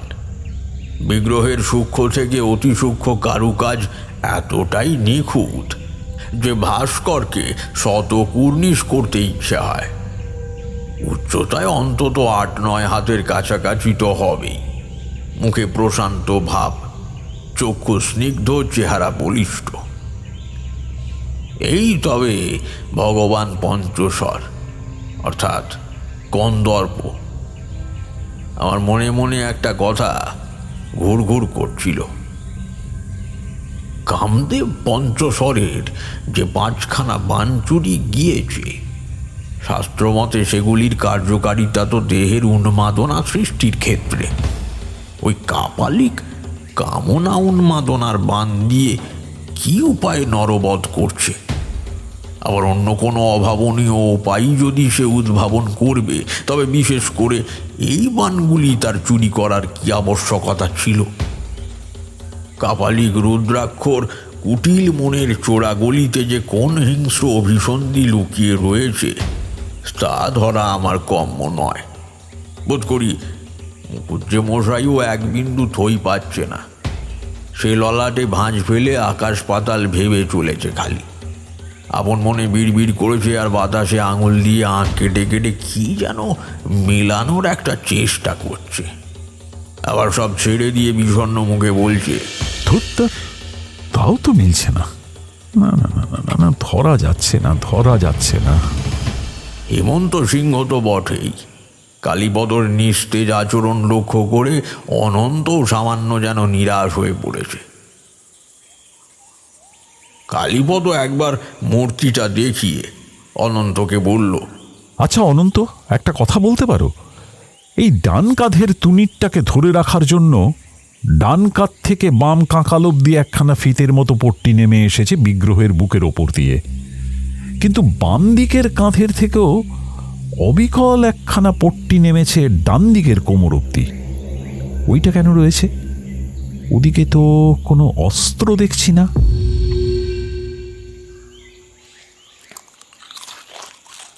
দুপুরে যখন আহারে বসেছি, অনন্ত একটু ইতস্তত করে বলল, আচ্ছা ঠাকুর, এক মাথা ঝাঁকড়া চটা চুল, বিরাট বলিষ্ঠ দেহ, কানে হাড়ের কুণ্ডল আর পায়ে মোটা তামার রুলি পরিহিত এমন কোনো মানুষের কথা বললে আপনার কারোর কথা মনে আসে? সে কি, হঠাৎ এই কথা কেন? না না, এমনি এমনি জিজ্ঞেস করলাম। কালীপদ দুই হাত জোড়া করে বলল, হ্যাঁ বাছা, মনে আসে। তিনি আমার গুরুদেব। তার শাল গাছের ন্যায় বিরাট শাল প্রাংশু দেহাবয়ব, স্ফুরিত বিদ্যুৎ ধামের ন্যায় কেশের জটা, চোখে জ্যোতি আর ঠোঁটে এক চিলতে নির্ভীক হাসি। কিন্তু তাকে তুমি, মানে তার কোনো ছবি টবি তো থাকার কথা নয়? না, এমনি বললাম। দেখলাম কালীপদ অন্য পাত্র নিয়ে নাড়াচাড়া করে চলেছে। ঝড়ু পূজারী ক্লিষ্ট স্বরে বলল, কষ্ট পেও না বাসা, দুশ্চিন্তা করো না। অন্য দেবতার সমতুল্য, তাকে অবজ্ঞা করো না। আহার আনতে যা করবার করো। উপসী হাতি ইন্দুরের নামান্তর। হ্যাঁ। কালীপদ করুণ চোখে বৃদ্ধ ব্রাহ্মণের দিকে চেয়ে বিষণ্ণভাবে অন্ন মুখে তুলল। তবে তার মস্তিষ্কে প্রকোষ্ঠে প্রকোষ্ঠে যে সম্ভাব্য অসম্ভাব্য চিন্তাজালের বিরাট ঝড় উঠেছে তা বুঝতে পারলাম আহার পরবর্তী বিশ্রামের কালে। উপরে উঠে আমি 2 তলার ঘরটায় ঢুকে জানলার কপাটগুলো উন্মুক্ত করে দিলাম। বাইরে বিস্তৃত জমি জুড়ে সতেজ সবুজ ফুলকপি ফুটে রয়েছে। গ্রামান্তরের শীতল মিঠা বাতাস অচিন আঙুর ক্ষেতের সুগন্ধ বয়ে নিয়ে এসে চারিদিক একেবারে বিধৌত করছে। কৃষিকাজ বরাবরই কালীপদর বিশেষ পছন্দের। আমি মুকুজ্জে মশাইয়ের অশান্ত চিত্তকে কিঞ্চিৎ শান্ত করার উদ্দেশ্যেই তাকে বললাম, দাদা, বাইরে কি চমৎকার কপির চাষ হয়েছে দেখেছো একবার? কালীপদ পালঙ্কে বসে একখানা লবঙ্গ চিবুতে চিবুতে উত্তর করল, না, দেখিনি। আমার এইখান থেকে বাইরে অব্দি দৃষ্টি চলে না। আচ্ছা ডাক্তার, এই যে পালঙ্কে আমরা বসে রয়েছি, সেইটি কি আমাদের দৃষ্টির আড়ালে রয়েছে? সে কি কথা? তা কেন? দিব্যি সামনেই তো রয়েছে। আর ওই জানলা, দুয়ার, চৌপাই, কলমদানি, ওগুলি? রুদ্রাক্ষ কাপালিকের চিন্তাভাবনা যে অত্যন্ত বক্র এবং প্রচ্ছন্ন তা বুঝতে কারুর বাকি ছিল না। কিন্তু তার সঙ্গে তাল মিলিয়ে কালীপদর ভাবনার জাল যে কত দূর ডানা মেলেছে তা এইবারে বুঝতে পারলাম কিছুটা, উত্তর দিলাম। না মুখুজ্জে মশাই, ওই জিনিসগুলো কোনোটি দৃষ্টির আড়ালে বলা চলে না। তবে দৃষ্টির আড়ালে কোন কোন জিনিসকে বলা যাবে? অনেক কিছুই, যেমন জানলার বাইরের দৃশ্য, মানুষজন, গাছপালা, অর্থাৎ যে বস্তুগুলো নজরে পড়ে না। আমারও তাই ধারণা ডাক্তার, সবারই তাই ধারণা। তবে ভাবছি ওই বানগুলি যদি মূল শক্তি হয়ে থাকে, তবে গজপতির ওই বৃদ্ধ এই কথা কেন বলেছিল অনন্তকে যে ওই মহাশক্তি যুগ যুগ ধরে সকলের চোখের আড়ালে লুকিয়ে রয়েছে? বানগুলি তো কিছু লুক্কায়িত অবস্থায় ছিল না, চোখ মেললেই তো তাকে দেখা চলতো বেশ। এমন তো নয় যে ওই চৌর্যবৃত্তি কেবলমাত্র আমাদের চোখে ধুলো দেওয়ার জন্যই ঘটানো হয়েছে। আসল শক্তি মন্দিরেই কোথাও ঘাপটি মেরেছিল, পরে ওই শয়তান তার ছলে হরণ করে, কিংবা আগে ওই মহাস্ত্র হস্তগত করে তারপর বানগুলি চুরি করে। সে কি? কিন্তু আসল মারণাস্ত্র তার হাতে একবার চলে গেলে সে তারপর আবার বানের অজুহাতে চোখে ধুলো দিতে চাইবে কেন? মানে লোককে ভুল বুঝিয়ে তার কি এমন লাভ আছে ভায়া? এই কাজ মানুষ তখনই করবে যদি কোনোভাবে ওই শক্তির একটা অংশ এই বাড়িতে আমাদের হাতেই থেকে যায়।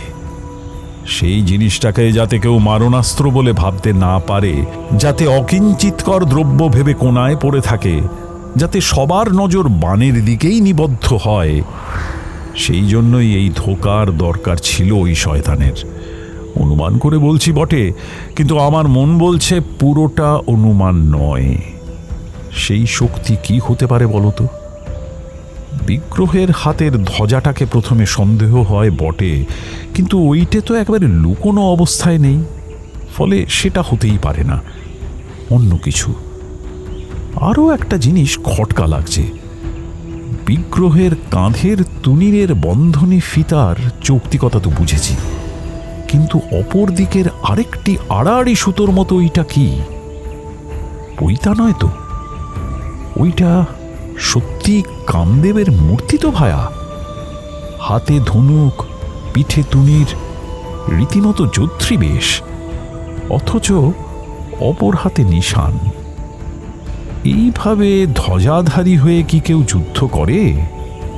কোনো রাজা বা নিদেন পক্ষে একজন যোদ্ধা যদি নিশান বহন করে, তবে তাতেও তো একটা চিহ্ন বা রাজ্যের নিদর্শন থাকবে, কি বলো? কিন্তু পাথর কুদে তৈরি করা ওই ধ্বজার গায়ে সূক্ষ্মতম কোনো চিহ্ন নেই। তারপর ধরো ওই মহেন্দ্রগিরি পাহাড়টা, সেটা কিন্তু আজকের নয় ডাক্তার, সেই রামায়ণের যুগেও এর উল্লেখ আছে। সেইখানে কি যেন হয়েছিল, কি যেন শুনেছিলাম। কিন্তু দাদা, শুধু ওই শয়তানটার চালাকি আর অভিসন্ধি ধরে কি কোনো লাভ আছে, যদি না তাকে রুখতে পারা যায়? সে রাক্ষস সামনে আসে না, কোনো প্রত্যক্ষ আক্রমণ করে না, কেবল ইন্দ্রজিতের মতো চোরাগোপ্তা হানা দেয় আর অস্ত্র নিক্ষেপ করে। তাকে শায়েস্তা করার উপায় কি? শায়েস্তা করার আমি তুমি কে? তবে একটা কথা, ওই রুদ্রাক্ষ নরপশুটা যে কিছু রোজ রোজ হানা দেয় তাও তো নয়। দুর্গা সপ্তমী তিথির পর ফের হানা দিয়েছিল শ্যামা পূজার রাত্রিরে। পরের বাড়িতে এতদিন প্রতীক্ষা করে বসে থাকা যায় কি? কোনো কারণে সে মাসখানেক আক্রমণ নাও তো করতে পারে। সবচাইতে বড় বিপদের কথা হলো, সেই চোখ ধাঁধানো মারণাস্ত্র ঠিক কোন উপায়ে নিজের শিকারকে বেছে নেয়, সেটুকু না ধরতে পারলে এই মৃত্যুর সংহার লীলা বন্ধ করা যাবে না।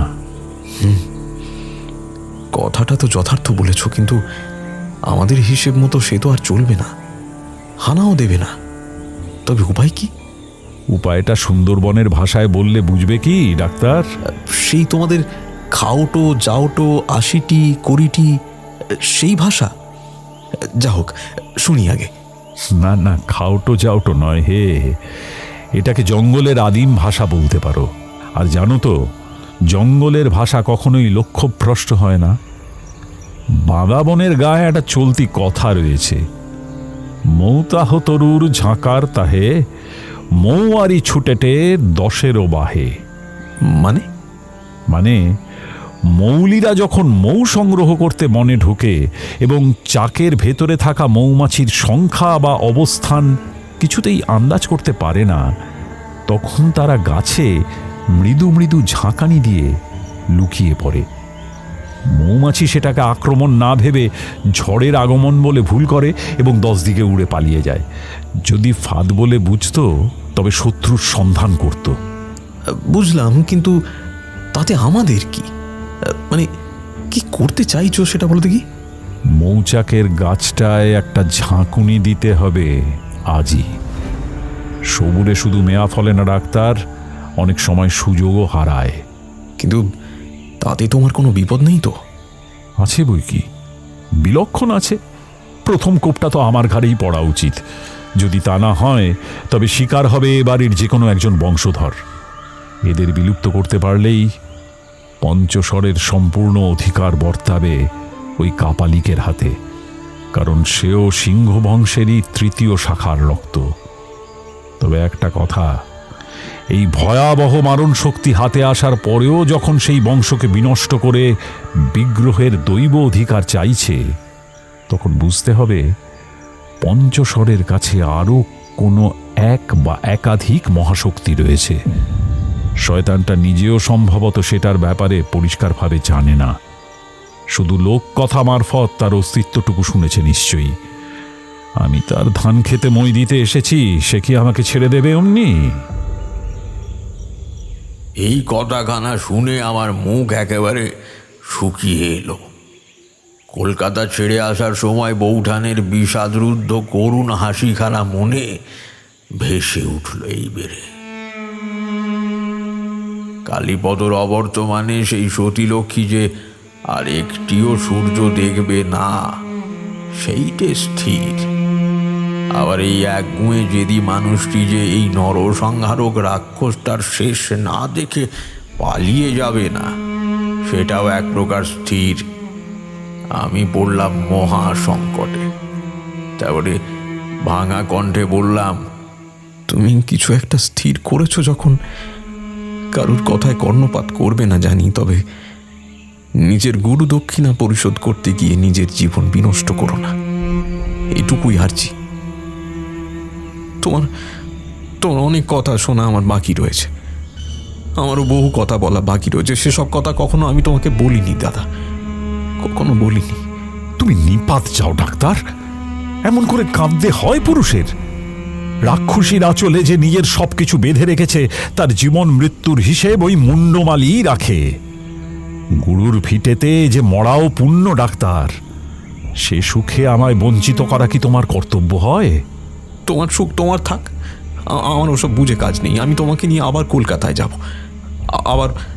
আবার গঙ্গার ঘাটে বসবো, আবার মাঝ পথে থেমে যাওয়া গল্প শুনবো। গপ্প? আমার কথা তোমার গপ্প বলে মনে হলো। তবে বলো, কোন গপ্প মাঝপথে রয়ে গিয়েছে? ওই যে গঙ্গার গল্প বলছিলে সেদিন, ভগীরথের সঙ্গে গঙ্গা কিভাবে পৃথিবীতে এসেছিলেন, ভুলে গেলে এরই মধ্যে?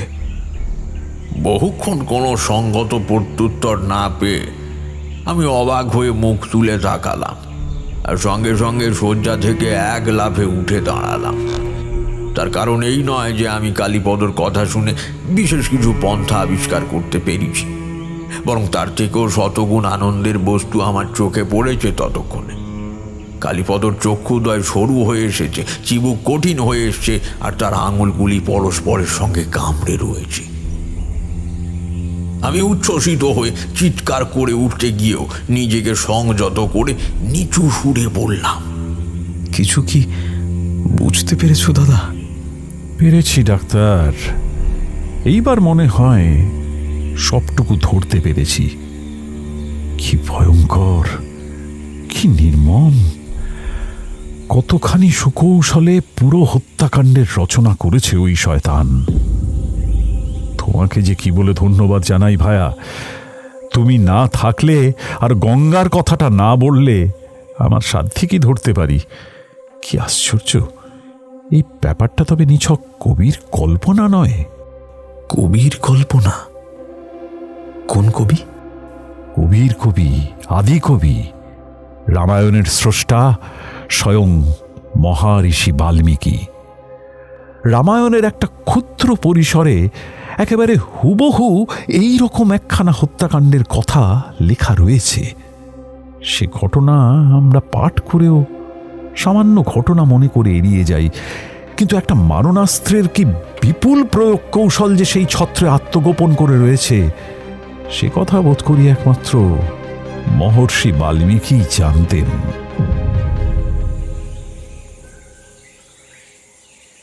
শয়ন কক্ষ থেকে যখন বাইরে এলাম তখন ভরা বিকেলবেলা। কালীপদ অনন্তকে আড়ালে ডেকে বললে, আচ্ছা অনন্ত, একটা ব্যাপার কিন্তু আমাদের সবার চোখ এড়িয়ে ডুব মেরেছে। ভালো করে স্মরণ করে বলবে বাছা, তুমি যখন তোমার বন্ধু বিনয়কে ঘরে বসে এই পঞ্চস্বরের টুকিটাকি জিনিসগুলি দেখাচ্ছিলে, তখনই তো ওই রুদ্রাক্ষ হেসে হানা দিয়েছিল সশরীরে। তোমাদের আঘাত না করতে পেরে সে আপদ বেরিয়ে যায় আরও কুটিল অভিসন্ধি নিয়ে। কিন্তু যে জিনিসগুলি বন্ধুকে দেখাচ্ছিলে সেগুলোর কি হলো? আগে বিনোদ নয় ঠাকুর, তার নাম বিনোদ বিহারী। রুদ্রাক্ষের অকস্মাৎ উপস্থিতিতে আর মন্ত্রাঘাতে আমরা ছিটকে পড়েছিলাম। বিনোদের আঘাত গুরুতর ছিল, কারণ সে আমাদের বংশের নয়, ফলে তার ক্ষেত্রে বংশগত রক্ষা কবচ কাজ করেনি। আমি মুহূর্তের মধ্যে উঠে দাঁড়ানো মাত্রই কাপালিকটা নিজের ক্ষমতায় ব্যর্থ হতে দেখে নিষ্ফল আক্রোশে দ্রুত পদে পালিয়ে যায়। তারপর ওই জিনিসগুলির কি হলো? ঠাকুর ঠাকুর আমি যে ওই দ্রব্যগুলো বিনোদকে দেখাতে এনেছিলাম সে খবর কেউই জানত না, ফলে কেউ খোঁজও নেয়নি তার। আমি সেগুলো দেরাজের ভেতরেই তুলে রেখেছিলাম, পরেই সুযোগ মতো মন্দিরে রেখে আসবো ভেবে। কিন্তু যখন দেখলাম মন্দিরেও চোর পড়েছে, তখন আর সেখানে রাখতে ভরসা হলো না। আসলে কিছু স্মৃতি তো বেঁচে থাক এই ভেবেই তারপর যেদিন আবার চোর পড়ল, সেই দিন ঘরে ঢুকে দেখি দেরাজ খোলা পড়ে রয়েছে। দেরাজের ভিতরে যা যা ছিল তার আর কিচ্ছুটি নেই। ঈশ্বর, তবে তো আমার অনুমান সম্পূর্ণ ভুল। অনেক কষ্টে ছিন্ন সুতোটা জোড়া দিয়েছিলাম, সেও বুঝি থাকে না। না না না, আর উপায় নেই। আমি মানছি ঠাকুর, আমারই ভুল। ওই জিনিসগুলি আমার দেরাজে রাখা উচিত ছিল না। যে রাতে ওগুলো দেরাজে রেখে শুয়েছিলাম, সে রাত্রিরেই জানেন ঠাকুর, আমি এক অদ্ভুত স্বপ্ন দেখি। একজন দীর্ঘকায় পুরুষ, মাথায় জটা, কানে হাড়ের কুণ্ডল, সে আমাকে ভৎসনা করছে। তার কণ্ঠস্বর আমি কিছুতেই শুনতে পাচ্ছি না, কিন্তু ইঙ্গিতে সে কি বলছে তা পরিষ্কার। ওই পূজার জিনিসগুলি ওভাবে খোলাখুলি রেখে দিলে যে বিপদ শিওরে, সেই কথাই সে বলছে। কি ভয়ানক বজ্রের মতো তার পায়ের শব্দ, কি আশ্চর্য জ্যোতি তার দেহে। তখন আমি ভোরের মুখে ঘুম ভেঙে ধর্মর করে উঠে দেরাজ খুলে ওগুলো স্থানান্তরিত করে ফেলি। ওগুলো এখন আমার শয়ন কক্ষের পুলি পাখার ভিতরে রয়েছে। ওই মানুষটা ওইখানেই রাখতে বলেছিল আমাকে।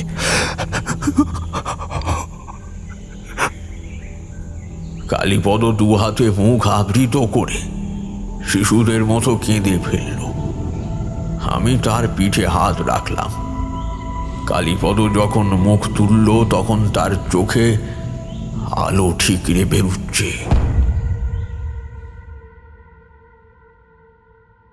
দেখেছো ডাক্তার, ওই পাথরের তৈরি দ্বারঘরটা কতখানি মজবুত? আমিও খুব সাবধানে সেইখানা নেড়ে চেড়ে দেখছিলাম। তার মুখে পাথরের ঢাকনি দেওয়া। ঢাকনির আঁটুনি এতটাই প্রবল যে খুব শক্তি দ্বারা তা ফাঁক করা যায় মাত্র, আবার ছেড়ে দিলেই সজোরে অবরুদ্ধ হয়ে যায়। আমি ভয়ে ভয়ে সেটা আবার শয্যার উপরে রেখে দিয়ে বললুম, হ্যাঁ দাদা, দেখেছি। কিন্তু ও কিসের ঘট? কিসের তা জানি না, তবে দ্বারঘট হওয়ার সম্ভাবনা একেবারে শূন্য। অনন্ত তো সাকুল্যে 5খানা এমন ঘট পেয়েছিল মন্দিরে। দ্বারঘট কি কখনো বেজোর হয় ডাক্তার? আমাদের চোখ, কান, হাতের মতো দ্বারঘটও জুড়িতে থাকে। এখানে কিন্তু 5টা ছিল। এই ঘটেই রয়েছে সেই মহাবিধ্বংসী মহামারী শক্তি, যার মধ্যে 4টি কাপালিক রুদ্রাক্ষ হস্তগত করেছিল এবং 3টির প্রয়োগ ইতিমধ্যেই সে করেছে। কিন্তু কিন্তু এর মধ্যে কি শক্তি রয়েছে ঠাকুর? বলছি, অস্ত্র কাকে বলে সেইটা আমাদের জানা আছে সবারই। এইবার কথা হলো, পুরাণে বা লোককথায় যে সকল অস্ত্রের নাম আমরা শুনি, যেমন পাশুপাত, বায়ব্য, ব্রহ্মশির, ব্রহ্মাস্ত্র, ঐশিক, এগুলি কোনোটাই কিন্তু ঠিক নির্দিষ্ট একটি অস্ত্রের নাম নয়। এগুলো এক একটি বিশেষ বিদ্যা বা গুণ, যেগুলি আরোপ করা মাত্র একটি সাধারণ অস্ত্র প্রলয়ঙ্কারী রূপ পরিগ্রহ করে। তুমি যদি পাশুপাতের গুণটুকু একখানা সাধারণ পাটকেলের মধ্যেও আরোপিত করো, তবে ওই একটা পাটকেলের আঘাতেই হয়তো গোটা কলকাতা, সুন্দরবন, ঢাকা, খুলনা চোখের নিমেষে ছাই হয়ে যেতে পারে। তোমরা প্রথম থেকেই কোনো প্রচলিত অস্ত্রের খোঁজ করে ভুল করেছ। একই ভুল আমিও করেছি অবশ্য। আদতে যে সন্ধান নিয়ে এত বখেরা, তা আদপে কোনো অস্ত্রই নয়, একটা বিশেষ ক্ষমতা মাত্র। তাকে এই ঘটির ভেতরে যুগ যুগান্ত ধরে ঘুম পাড়িয়ে রাখা যায়। কি আশ্চর্য কথা! কিন্তু এই ঘটির মধ্যে কোন শক্তি লুকিয়ে রয়েছে দাদা? আমরা কি তার নাম শুনেছি? বিলক্ষণ শুনেছ ডাক্তার। রামায়ণের উল্লেখ রয়েছে, মহারাজা দশরথ এই বিদ্যের, এই বাণের প্রয়োগ জানতেন। অযোধ্যা নরেশ দশরথ? কিন্তু কোন বিদ্যে, কোন বাণীর কথা বলছেন আপনি ঠাকুরমশাই? শব্দভেদী বাণ। সেই শব্দভেদী বাণ যার নিক্ষেপে ভুলবশত ঋষিকুমার শ্রবণের জীবন বিনষ্ট হয়। মৃগভ্রমে ঋষিপুত্রের কণ্ঠ ভেদ করে ওই মহাবাণ। দশরথ শ্রবণ কুমারকে দেখতে পাননি, অর্থাৎ দুইজনের অবস্থান সরল পথে ছিল না। তথাপি তার নিক্ষিপ্ত বাণ কেমন করে গিয়ে বিঁধল তার শরীরে? বাণ তো সরল পথে চলে, তবে ওই মহাস্ত্র নিশ্চিতভাবে নিজের শিকারকে নিজেই খুঁজে নিতে জানে, এবং সেটা একমাত্র নির্ভুল শব্দ শুনে, ঠিক যেভাবে স্বয়ং মকর বাহিনী গঙ্গা পৃথিবীতে এসেছিলেন। দশরথের বাণ শ্রবণ কুমারকে চিনত না, কিন্তু সে জল পান করার শব্দটি চিনত। ওই অস্ত্রের ব্যাপারে কেউ পরিষ্কার না জানলেও একটি জনশ্রুতি তো যুগ যুগ ধরে থেকেই যায়। সেই কারণেই সম্ভবত গজপতির প্রজারা পঞ্চস্বরের মন্দিরে প্রচলিত সংস্কারবশত মুখে কাপড় বেঁধে প্রবেশ করত, যাতে এক বিন্দু কথা না বেরোয় মুখ থেকে। আর মন্দিরের ভেতর যে অজানা বস্তু তাদের কথা শুনতে পাবে বলে এই ভয়, সে হল এই পাথুরে ঘট। একখানা ঝুলি দাও, এইখানার চোখের আড়াল করা মোটে সুবুদ্ধি নয়। অনন্তর বলা প্রতিটি ঘটনা আমার মনে গাঁথা রয়েছে, এবং তাকে চুলচেরা ভাবে আন্দোলিত করে এই পদ্ধতির একটা প্রয়োগ কৌশল হয়তো আমি ধরলেও ধরতে পেরেছি। যে অদ্ভুত কৌশলে সিংহবাড়ির বংশধরদের বিনাশ করা হচ্ছে, সেই পদ্ধতিটা হচ্ছে, থাক পরে বলবোক্ষণ, লোক আসছে। হেমন্ত, ঝড়ু আর শুকো এসে আমাদেরকে বলল, কি ঠাকুর, কোথাও বেরুচ্ছেন নাকি আপনারা? না, বেরুচ্ছি না, তবে একটা কথা ভাবছি। কি কথা বলুন না।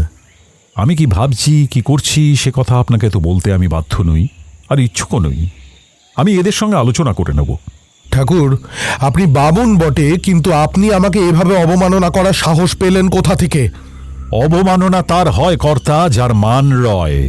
আপনি একজন নীচ প্রকৃতির চরিত্রহীন ব্যক্তি, আপনার মান রক্ষার দায় আমায় বর্তায় না। এসব আপনি কি বলছেন ঠাকুর? আমার দেবতুল্য দাদাকে আপনি... বটে, দেবতুল্য বই কি। কখনো ভেবেছ যে সিংহবাড়ির রক্ত গায়ে না থাকার কারণে তোমার বন্ধু বিনোদ বিহারী ওই শয়তানের মন্ত্রাঘাতে অসুস্থ হয়ে পড়লেও এ বাড়ির চাকর এই শুকুর কিচ্ছুটি হয়নি কেন? তার উপরে ওই মন্ত্রের প্রভাব খাটেনি কেন? ভেবেছ কখনো যে তোমাদের পরিবারের নামের ধারার সাথে নাম মিলিয়ে তোমার দেবতুল্য দাদা এর নাম সুকান্ত রেখেছে কেন? তোমার বৌঠান গৃহত্যাগী হয়েছিলেন কেন? ভেবেছ কখনো? অনন্তর কেদারায় এইবার হেমন্ত সিংহ দুই হাতে মুখ ঢেকে বসে পড়ল। অনন্ত আর শুকো ফ্যাল ফ্যাল করে তার দিকে চেয়ে রইল। কালীপদ সেদিকে দৃকপাত না করে আবার বলল, হেমন্তর চরিত্র নিয়ে আমার কিছু এসে যায় না, সেই নিয়ে কথা কইতেও আমার কোনো অভিরুচি নেই। কাজের কথা বলি, শোনো। আমি অনেক ভেবে ওই রাক্ষসের হাত থেকে সাময়িক রক্ষা পাবার একটা পথ বের করেছি। আগামীকাল থেকে এই পরিবারের প্রত্যেকে, এই শুকো অবধি, মুখে একখানা কাপড় বেঁধে রাখবে, ঠিক যেমন পঞ্চস্বরের মন্দিরের পূজার্থীরা করত। মনের ভুলেও শয়নে স্বপনে একটাও বাক্য উচ্চারণ করবে না। এইভাবে এক প্রকার মুখের মতো হয়ে থাকাটা হয়তো ভীষণ যন্ত্রণাদায়ক, কিন্তু বাঁচতে গেলে এইটাই একমাত্র পথ। কাল সকাল থেকে তোমরা এই আজ্ঞা পালন করবে। আমি মন্তর পরে মুখবন্ধ তৈরি করে দেব। আজকে সন্ধ্যা হয়ে গেছে, এখন আর সম্ভব নয়, কিন্তু কাল থেকে সিংহবাড়ির সকলে আর বিশেষ জরুরি দরকার ছাড়া একটাও শব্দ উচ্চারণ করবে না। হেমন্ত তখনও কাঁদছিল। সে মাথা নাড়িয়ে কালীপদর বন্দোবস্তে সম্মতি জানিয়ে ধীরে ধীরে উঠে ঘরে চলে গেল। অনন্ত বিষণ্ণ মুখে বারান্দার প্রাচীরে হাত রেখে দাঁড়িয়ে রইল। তার মনে একটা ন্যায্য অন্যায়, বাস্তব অবাস্তবের ঝড় চলছে, তা আমি বেশ উপলব্ধি করতে পারলাম। আরও দেখলাম দুই তলা থেকে নিচে নামতে থাকা বৃদ্ধ বামুনের দৃষ্টিতে হেমন্তের কুকর্মের জন্যে একরাশ ঘৃণা জমে রয়েছে। অনন্ত মনের রুদ্ধ বাষ্প দমন করে বলে উঠল, ঠাকুর, যা হবার তা হয়েছে, যা ভবিতব্য তাও ঘটবে আমি জানি। শুধু একটাই উত্তর চাই, এত শ্রমের বিনিময়ে যাকে এনে প্রতিষ্ঠা করেছি, যার জন্য আমার পরিবারের মাথায় মরণের খাঁড়া ঝুলছে, সে ভগবান পঞ্চস্বর আসলে কে? তিনি কামদেব তো? না অনন্ত, উনি কামদেব নন। আসল পঞ্চস্বর দেবতা বহু ক্ষেত্রে আরাধ্য হলেও রাজপুত পরিবারে তার পুজোর চল রয়েছে বলে কখনো শুনিনি। থাকলে রাজপুতেরা মোগলদের প্রতি বাহুবল দেখাতে পারত কি? পঞ্চস্বর নামটা রতিপতি কামদেবেরই বটে, কিন্তু তুমি যার বিগ্রহ বয়ে এনেছ উনি তা নন। পিঠের 5খানা বানের কারণে হয়তো লোকেরা ওই নামখানা দিয়েছিল। পুজো করতে গেলে আরাধ্যের তো একটি নামের দরকার হয়।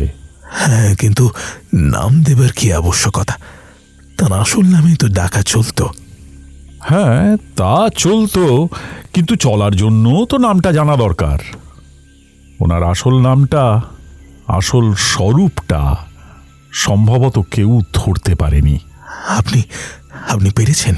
হয়তো পেরেছি অনন্ত।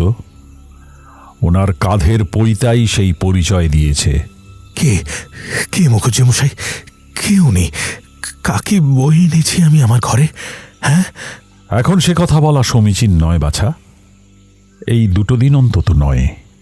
আপনাকে আপনার গরুর দোহাই ঠাকুর, 33 দেবদেবীর দোহাই, আমাকে আধারে রাখবেন না দয়া করে। আমি আপনার পায়ে পড়ছি। আচ্ছা ঠাকুর, কোনো অপদেবতা নয় তো? অন্য দিনে নয়, আমি আপনার পায়ে পড়ি। আপনি আমায় আজই বলুন।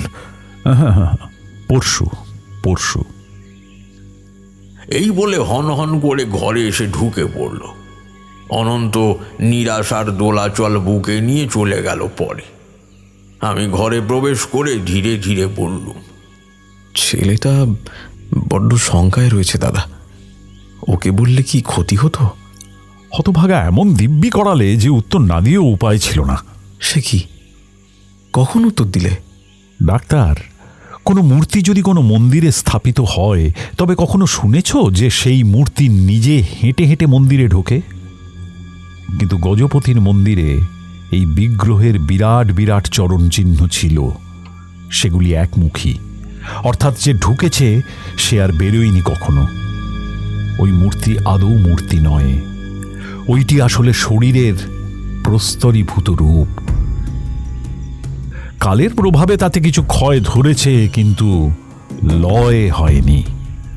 সে নিজের সমস্ত অস্ত্রশস্ত্র নিয়েই মন্দিরে এসেছিল।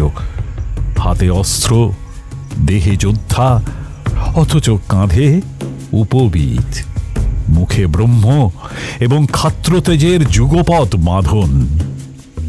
চিনতে পারলে? উনি নিজের শেষ জীবনটা মহেন্দ্রগিরি পাহাড়েই অতিবাহিত করেছিলেন। উনি দ্রোণাচার্য আর মহাবীর কর্ণের অস্ত্রগুরু, সাক্ষাৎ শ্রীহরির খণ্ড অবতার পরশুরাম, যিনি 21 বার পৃথিবীকে নিক্ষত্রিয় করেছেন। শেষ জীবনে নিজের উগ্রতেজ পরিত্যাগ করে একাকী সাধনায় জীবন অতিবাহন করেন। শেষে হয়তো নিঃসঙ্গ হয়ে নিজের মহানির্বাণ নিজেই বেছে নিয়ে মহাসমাধিতে দেহত্যাগ করেন। সেই শরীর পাথুরে রূপ নিয়ে দাঁড়িয়েছিল মহেন্দ্রগিরির মন্দিরের গর্ভে। আমি কপালের রগ টিপে বসে পড়লাম।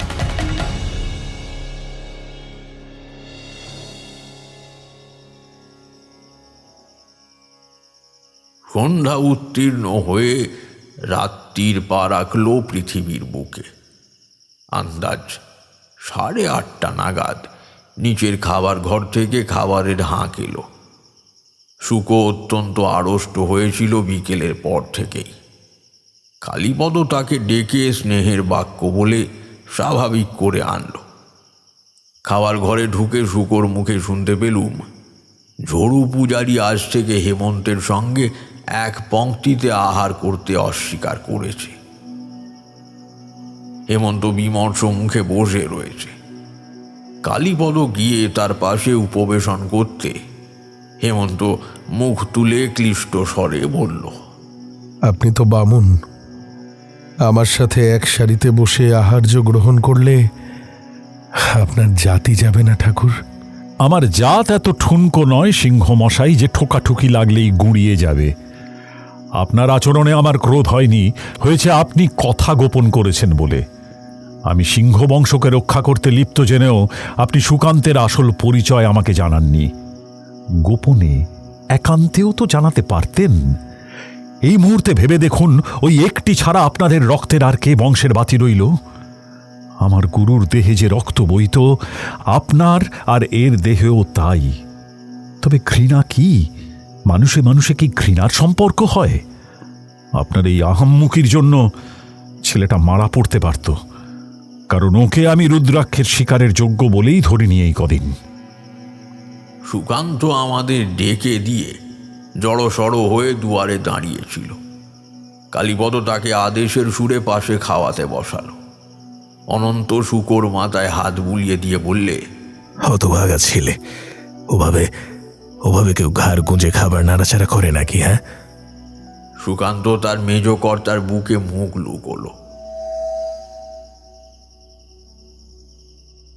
নৈশাহার প্রায় সমাধা হয়ে এসেছে। সিংহবাড়ির মেয়ে মানুষেরা পরপুরুষের সামনে সচরাচর আসে না। রাঁধুনি ঠাকুর একখানা ভিন্ন কাঁসার পাত্রে পূজারী বামুনের ভাত বেড়ে রাখছে। আমাদের খাওয়া সমাপ্ত হলে পরে দ্বিতীয় পংক্তিতে সে বাকি পরিজনদের সঙ্গে খেতে বসবে।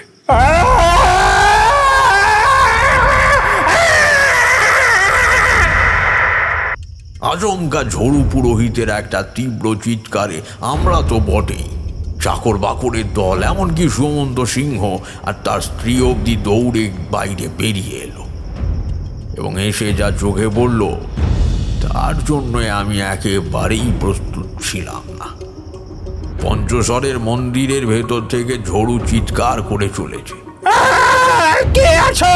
বাঁচাও, বাঁচাও!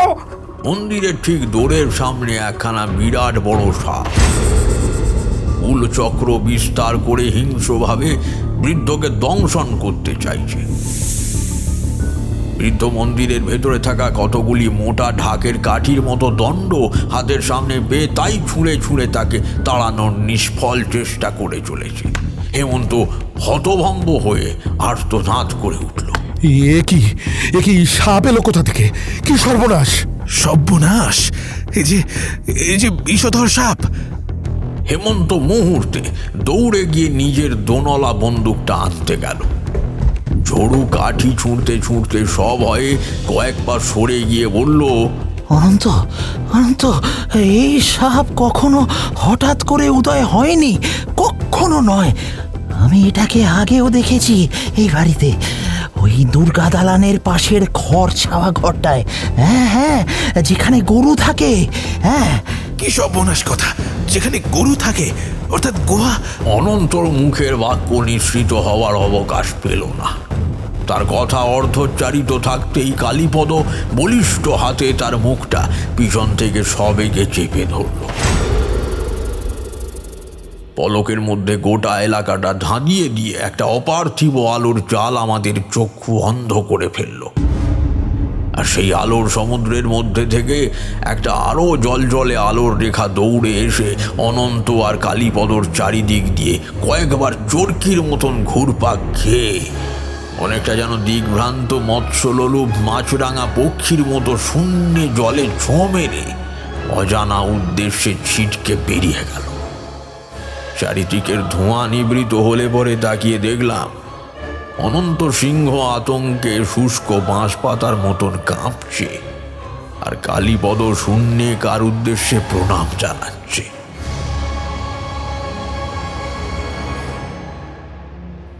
আমরা ছুটে এলাম অনন্তর পাশে।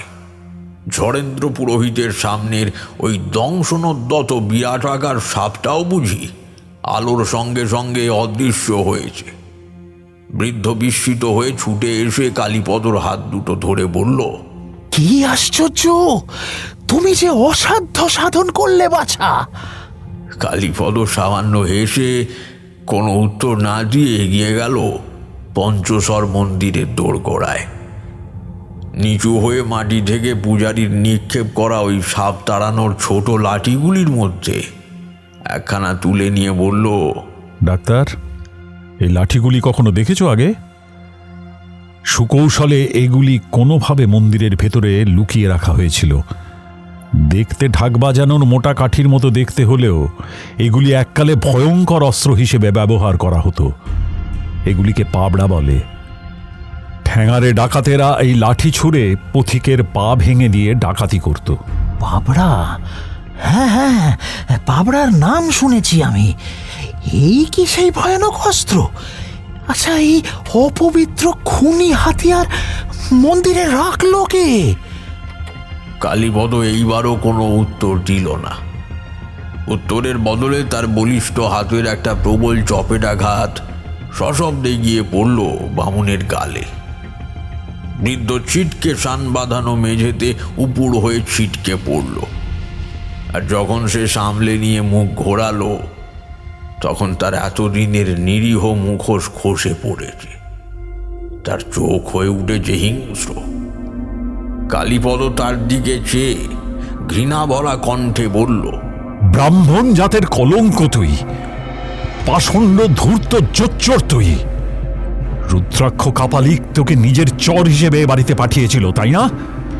তুই তো গজপতির মন্দিরের পূজারী নোস। আমি কলকাতা হয়ে গজপতির থানায় খবর নিয়েছি। আসল পুরোহিতের মৃতদেহ তোরা চলে আসার 3 দিন পরে উদ্ধার হয় জঙ্গল থেকে। মহেন্দ্রগিরির লোকেরা তাকে পূজারী বলে শনাক্ত করেছে। কি বলছো তুমি? সর্বৈব মিথ্যে কথা। আমি পঞ্চস্বরের পূজারী। আমাকে বেহুশ করে মেরে ফেলতে নিয়ে যাচ্ছিল ওই শয়তানগুলো। বৃদ্ধের গায়ে বারবার আঘাত করতে আমার রুচি হয় না। তোমার কথা অনুযায়ী যখন ওই শয়তানেরা তোমাকে পেছন থেকে আঘাত করে অচেতন করে ফেললো এবং তুমি তাদের দেখতেই পেলে না, তখন কেমন করে সেদিন বললে যে ওরা 4 জন ছিল? অনন্তরা তো তাদের সঠিক গুনতিই জানতো না। আমি সেদিনই তোমার ওই অসংলগ্ন কথাটা ধরে ফেলেছিলাম। ঝড়ু কথা বলতে বলতে হঠাৎ দৌড়ে মন্দিরে ঢুকেই দৌড় দিতে যাচ্ছে। কালীপদর পদাঘাতে দৌড়ের কপাট দড়াম শব্দে খুলে গেল। ঝড়ু উপায়ান্তর না দেখে শান্ত হয়ে ফুঁসতে ফুঁসতে দেবালয়ের মেঝেতেই বসে পড়ল। কালীপদ আর চোখে সেদিকে একবার তাকিয়ে মন্দিরের দৌড়ে হাত ছুঁয়ে প্রণাম করে পদাঘাতের পাপ স্খলন করে নিয়ে বলল, নিন হেমন্তবাবু, এই আপনার পরিবারের গৌণ হত্যাকারী। দিনের পর দিন আপনাদের পরিবারের একজন হয়ে উঠে মেঘনাদের মতো আড়াল থেকে আপনাদের নিকেশ করে গিয়েছে। যদি ওই আসল বুদ্ধিটুকু ওই রুদ্রাক্ষের। কিন্তু পৃথিবীর মধ্যে যদি সবচাইতে বড় কিছু পাপ থেকে থাকে তবে তা হলো বিশ্বাস ভঙ্গ করা, মানুষের সরল আস্থা চৌচির করে দেওয়া।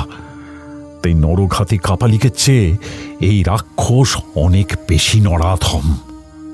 হেমন্ত দাঁতে দাঁত চেপে একবার ঘরের দাওয়ার দিকে তাকাতেই কালীপদ বলল, না না হেমন্তবাবু, না না, একে গুলিতে নিষ্কৃতি দেওয়া একেবারে মূর্খামি হবে। এর ব্যবস্থা পরে করছি। কিন্তু মুখুজ্জে মশাই, এই শয়তান বড় চতুর। এ কি নিজের মুখে নিজের সব পাপ কাজ স্বীকার করবে? এর স্বীকারোক্তির মুখাপেক্ষী আমি নই। আমি কিছু কিছু ধরতে পেরেছি বোধহয়। শব্দবেধী বাণ বা বিদ্যে প্রয়োগ করার মূল শর্ত হল ওই শক্তির আধার পাথরের ঘটগুলিতে নিজের শত্রুর কোনো একটা বা একাধিক শব্দকে বন্দী করা, এবং দ্বিতীয় শর্ত হল ওই শব্দবন্দী শক্তিকে কোনো একটি অস্ত্রের মধ্যে প্রয়োগ করা। শব্দকে বন্দী করা কিছু আধুনিক পদ্ধতি নয় আদৌ। আমি আগেও বলেছি, বহুযুগ আগেও কিন্তু আবু হোসেনের সিমসিম গুহার দরজা তার প্রভুর কণ্ঠস্বর দিয়েই উন্মুক্ত হতো। এই হতভাগা বৃদ্ধ নানান কথার ছলে আপনাদের দিয়ে বিশেষ কিছু কথা বলিয়ে নিয়েছিল, আর প্রতিবার ওই কথাগুলি বলার পরেই শব্দবন্দী হয়ে গিয়ে পাথরের ঘটের ঢাকনি সশব্দে এঁটে গিয়েছে। ওই শব্দকেই তোমরা লাঠি ঠোকার শব্দ ভেবে ভুল করেছ অনন্ত। প্রথমে জয়ন্ত যখন মন্দিরের এই জায়গাটায় একটি ছায়ামূর্তিকে দেখে চোর চোর বলে চেঁচিয়ে উঠেছিল, তখনই প্রথম খটাস করে শব্দটা পাওয়া গিয়েছিল। তখন তোমরা তার মুখে শুনে বুঝতে পারোনি যে জয়ন্তর মৃত্যুবাক্য ওই ঘটের ভেতরে বন্দী হয়ে গিয়েছে। চোরের ব্যাপারটা সবটাই সাজানো ধোঁকা মাত্র।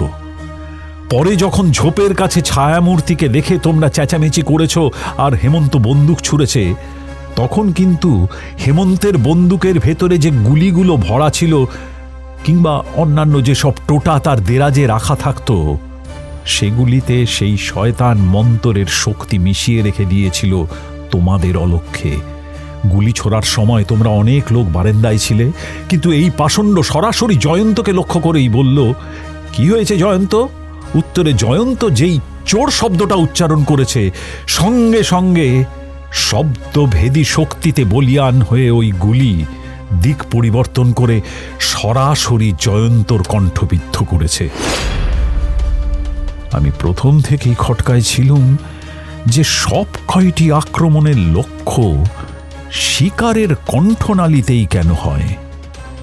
কি হে ভণ্ড পূজারী, সঠিক বলছি তো? ভুল হলে শুধরে দিও। উত্তরে বৃদ্ধ কটমট করে চাইল। সেদিকে ভ্রুক্ষেপ না করে কালীপদ বলেই চলল, এই ভয়ঙ্কর শব্দভেদী বিদ্যে হয়তো একমাত্র কোনো অস্ত্রের মধ্যেই কার্যকর হয়। তাই সাধারণ জিনিসপত্রের বদলে এক একবার এক একটা অস্ত্রকেই ওই মারণ শক্তির দ্বারা নিষিক্ত করেছে ঝড়েন্দ্র পুরোহিত। দ্বিতীয়বারের কথা বলি, আপনার কন্যা নারায়ণী অভাবী বটে, কিন্তু সে ভগবতীর গহনা চুরি করেনি, করেছে এই দানবটা, আর সেগুলি পুটুলি করে লুকিয়ে রেখেছে নারায়ণীর খাটের তলায়। আমার আমার নারায়ণী চুরি করেনি ঠাকুর। আমার বুক থেকে পাথর নামলো আজ। কিন্তু কিন্তু এই বুড়ো চুরি করেছিল কেন? করেছে তার কারণ নারায়ণীর নামটুকু নিয়ে একটা আলোড়ন দরকার ছিল তার। দেবেন্দ্রকে দিয়ে আলোচনা করার নাম করে নারায়ণীর নামটুকু শব্দবন্ধ করিয়ে নেয় ঝড়ু। এরপর যখন আপনি পরপর 7 বার কামান দাগছেন এবং ভেতরে দুর্গাদেবীর পুষ্পাঞ্জলি চলছে, তখনই দেবেন্দ্রর কণ্ঠনালী ছিন্ন হয় কামানের শব্দ সন্ধানী গোলায়। কারণ দুর্গাপূজার অঞ্জলিতে বহুবার বহু রকমে ওই নারায়ণী শব্দটা উচ্চারণ করতে হয় আমাদের। বাপের হাতে বধ হলো ছেলে। তৃতীয় ক্ষেত্রেও তাই। কৃতান্ত সিংহ যখন রোজকার মতন কালী মন্দিরের দ্বার উন্মোচিত করার সময় জয় মা বলেছে, তখনই তো ওই খটাস করে শব্দটা শুনেছিলেন, তাই তো? পাশের মন্দির থেকে ঘাপটি মেরে ওই শব্দটি বন্দি করেছে ওই হতভাগা। পরে যখন ছাগ বলি দেবার সময় কৃতান্ত খাড়া উদ্যত করে ওই কথাটি বলেছে, তখনই মন্তরে আবিষ্ট হয়ে ওই খাড়া এক কোপে তার ধারকের মুণ্ড ছিন্ন করেছে। এই আজকে ছিল 4র্থ আক্রমণের দিন। তোমাকে সেদিন দুষ্ট গরুর প্রবাদ বাক্য স্মরণ করিয়ে দিয়ে তোমারই মুখ থেকে গোয়ালের কথা টেনে আনে বৃদ্ধ। আজ যখন তোমাকে ওই সাপের ভরং দেখিয়ে গোয়ালের কথা বলাতে চাইছিল, তখন ওর ছুটতে থাকা পাবড়ার মধ্যে কোনো একটি আচমকা মরণের দূত হয়ে তোমার কণ্ঠ লক্ষ্য করে ছুটে এসেছিল।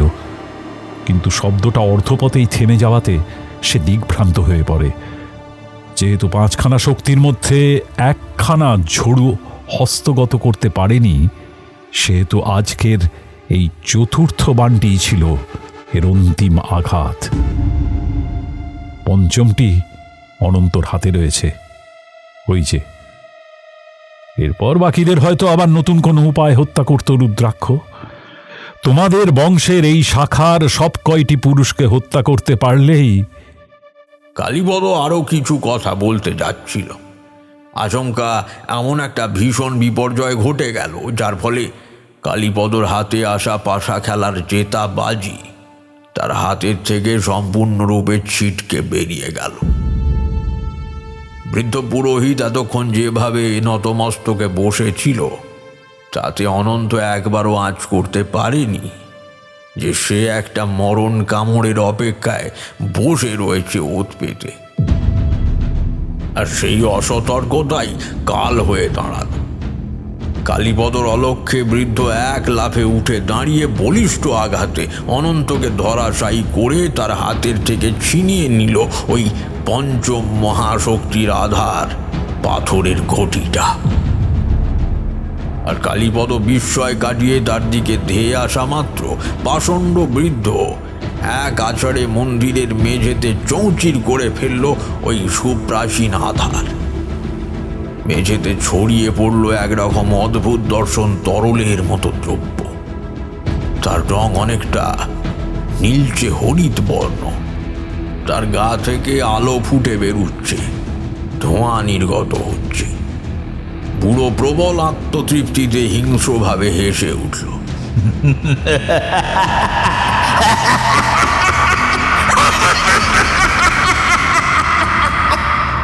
কালীপদ ক্ষোভে হতাশায় সেই দুর্মূল্য আকরের দিকে করুণ দৃষ্টিতে চেয়ে চারিদিকে একবার অসহায় নজরপাত করে, যাতে এই মহাশক্তি একেবারে বিফলে নষ্ট না হয়।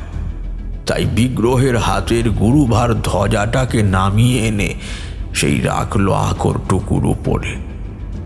পাথরের ধ্বজদণ্ড শুষে নিল সেই তরলটুকু। আর তখনই মন্দিরের বাইরে একটা আকাশ কাঁপানো নিনাদ শুনে সকলে পিছনে ঘুরে দেখল সিংহবাড়ির চাতালে আবির্ভূত হয়েছে এক ভয়ঙ্কর মূর্তির। তার পরনে রক্তাম্বর, কণ্ঠে অজস্র রুদ্রাক্ষ, হাতে একখানা ক্ষুরোধার ত্রিশূল, আর 2 চোখে মৃত্যুর আমন্ত্রণ। অনন্ত আর হেমন্ত কম্পিত কণ্ঠে ফিস ফিস করে বলল, রুদ্রাক্ষ, রুদ্রাক্ষ। কালীপদ মনে মনে প্রমাদ গুণে গুরুদেবকে স্মরণ করল। হেমন্ত সিংহ এক পলক ওই বিভীষণ মূর্তির দিকে চেয়ে দেউড়ির দিকে রাখা দোনলা বন্দুকের দিকে দৌড়তে যাচ্ছিল। রুদ্রাক্ষ কাপালিক সেদিকে তাকিয়ে নিজের হাত তুলল। হেমন্ত 10 হাত ভূমি থেকে উঠে গিয়ে সশব্দে মাটিতে আছড়ে পড়ে যন্ত্রণায় চিৎকার করে উঠল। রুদ্রাক্ষ ভারী পদক্ষেপ ফেলে এগিয়ে এলো পঞ্চস্বরের মন্দিরের একেবারে সামনেটায়। কালীপদ অতি কষ্টে পাথুরে ধ্বজটার দণ্ডটি হাতে তুলে রুখে দাঁড়ালো মন্দিরের দুয়ার। কাপালিক সেদিকে তাকিয়ে অট্টহাসি হেসে উঠল। তার হাসি সাধারণ মানুষের হাসি নয়, সে হাসি কানে শুনলে হৃদযন্ত্র বিকল হয়ে আসে। সে হাসি যেন সাপের ছোবলের চাইতেও বিষধর, বজ্রপাতের চাইতেও জ্বালাময়, আর শৃগাল কুকুরের সম্মিলিত করুণ কান্নার চেয়েও বহু গুণ অশুভ। কাপালিক হাস্য সংবরণ করে বক্রোক্তির কণ্ঠে বলল, তুই সামান্য একজন মানুষ হয়ে খুদ কুড়ো কয়েকখানা মন্তর রপ্ত করে ভেবেছিলি অঘরীর মোকাবিলা করতে পারবি। কালীগুণিন শিউরে উঠল। এ তবে সাধারণ তান্ত্রিক বা কাপালিক নয়, পিশাচ বিদ্যায় সিদ্ধ একজন পরিপূর্ণ অঘরী এই শয়তান। তার গুরুদেব অঘরী ছিলেন, কিন্তু কি অসম্ভব প্রভেদ দুজনায়।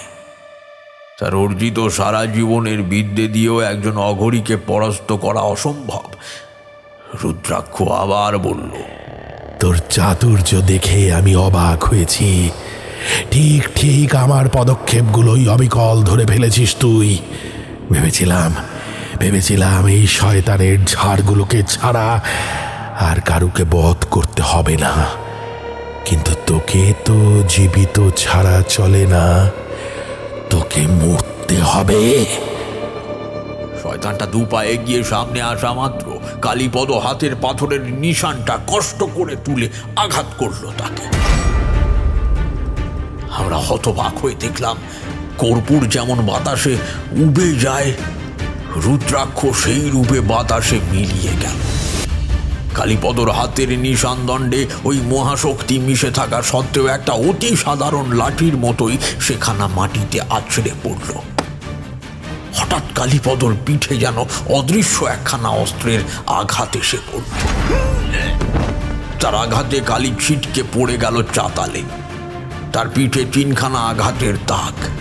ওকে দেখা না গেলেও হাড়ে হাড়ে টের পেলাম যে নরহন্তা পিশাচটা তার হাতের শুল দ্বারা শত্রুকে আঘাত করেছে।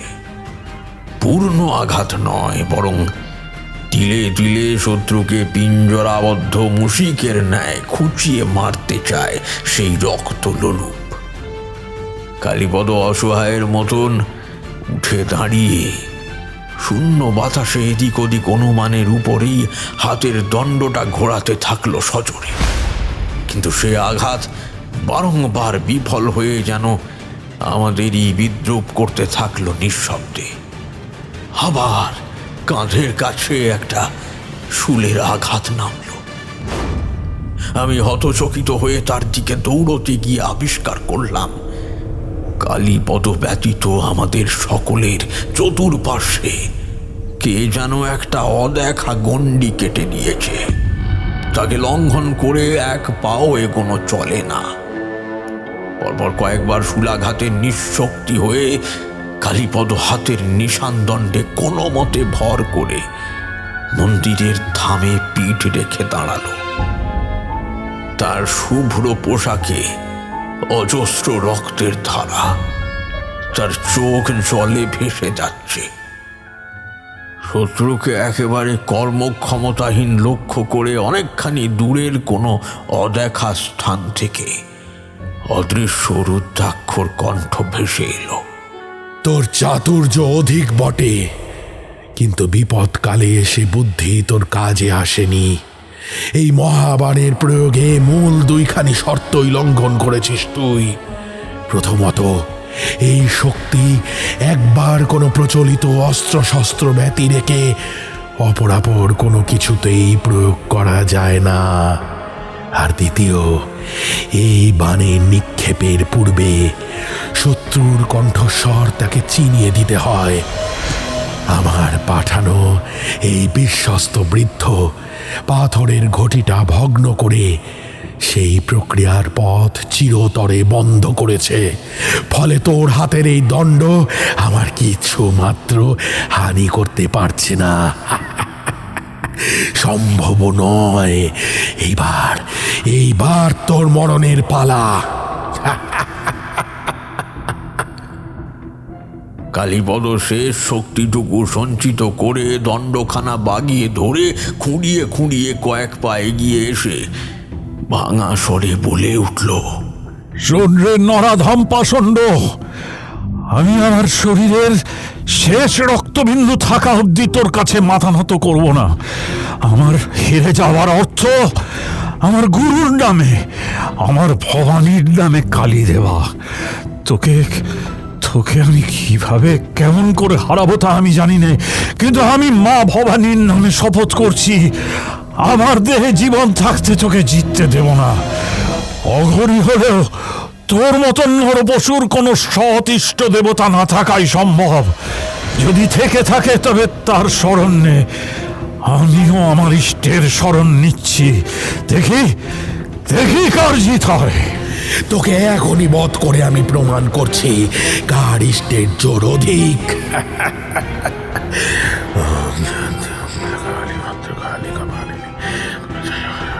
জয় ভদ্রকালী।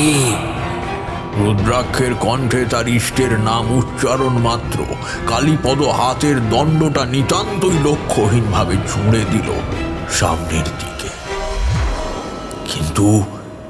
কিন্তু পাথরের দণ্ড প্রমাণ করল যে সে এক বিন্দুও লক্ষ্যভ্রষ্ট হবার বস্তু নয়। গোটা চাতালটা একটা চোখ অন্ধ করা আলোয় ধাঁধিয়ে গেল একেবারে। একটা আলোর রেখা চকিতে ছুটে বেরিয়ে গেল কালী মন্দিরের দিকে, এবং আলো কমলে পর আমরা সবিস্ময়ে দেখলাম মন্দিরের সোপানের উপরে ছড়িয়ে পড়ে রয়েছে রুদ্রাক্ষ কাপালিক।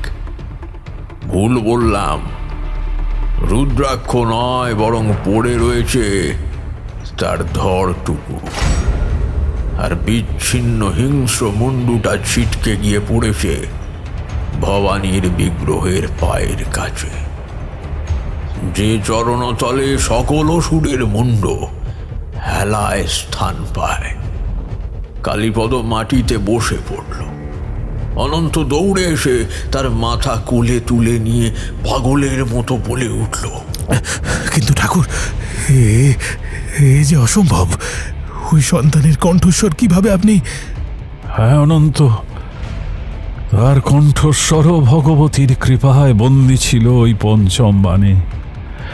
যেদিন তুমি বিনোদ বিহারীর সঙ্গে ওই পাথরের ঘরটা খুলেছিলে, তখনই ওই রাক্ষসটা এসে উপস্থিত হয়েছিল তোমার দুয়ারে, আর তার উচ্চারিত ইষ্ট নামের হুঙ্কার শোনার পরই ঘটির ঢাকনি সশব্দে বন্ধ হয়ে গিয়েছিল।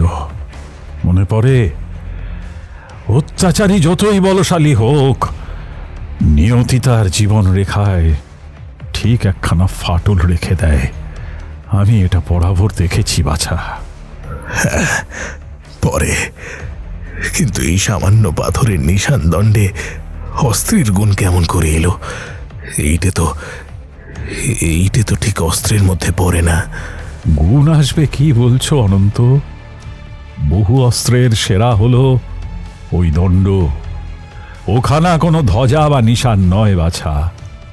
বহু যুগের আস্তরণ জমে জমে অমন নিশানের মতো দেখতে হলেও ওইটা কি জানো?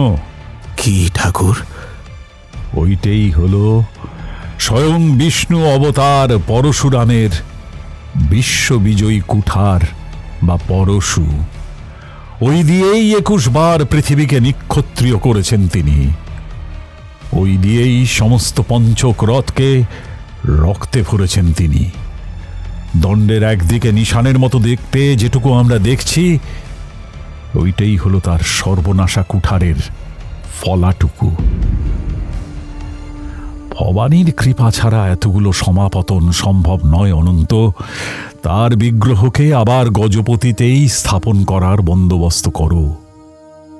কথার ব্যস্ততার অবসরে একটি মানুষও বৃদ্ধ পূজারীর দিকে লক্ষ্য করেনি। সে খুব নিঃসাড়ে একটু একটু তফাৎ যেতে যেতে আচমকা ঘুরে দৌড় দিল সদর ফটকের দিকে। উপস্থিত সকলে হায় হায় করে উঠে তার পিছু পিছু দৌড়তে যাবে, হঠাৎ সদরের দিক থেকে তীক্ষ্ণ হিংস্র নারী কণ্ঠে জয় মা শব্দের সঙ্গে সঙ্গে জয় মা, পুরোহিতের একটা ক্ষীণ আর্তনাদ পাওয়া গেল। জয় মা। সকলে ছুটে গিয়ে দেখল মাটিতে বিশ্বাসঘাতক পুরোহিতের ছিন্ন মস্তক আর তার দেহ পড়ে রয়েছে। পাশে পড়ে আছে সিংহবাড়ির বলির খাঁড়াটা, যে খাঁড়ায় কৃতান্তর বধ হয়েছিল। একটা শ্বেত শুভ্র বসন পরিহিতা নারী মূর্তি সাত করে বাঁদিকের খিড়কির দোরের দিকে মিলিয়ে গেল। হেমন্ত সেদিকে একবার চেয়ে কিছুক্ষণ দোটানায় পড়ে, তারপর দুই তলায় দাঁড়িয়ে থাকা সুমন্ত সিংহের স্ত্রীর দিকে চেয়ে সন্দেহের সুরে বলল, মা, একটিবার দেখো তো সেজ বৌমা কোথায়? সুমন্তর স্ত্রী একবার ঘাড় ঘুরিয়ে ভিতরে কৃতান্তর কক্ষের পালঙ্কে সদ্য এসে বসা রক্তমাখা থান পরিহিতা শশীমুখীর দিকে চেয়ে অম্লান স্বরে ঘোমটাটা টেনে বলল, তার শরীরটা খারাপ বড় ঠাকুর, সে ঘরে ঘুমুচ্ছে। কালীপদ দূর থেকে একবার আমার চোখের দিকে চেয়ে মৃদু হাসল।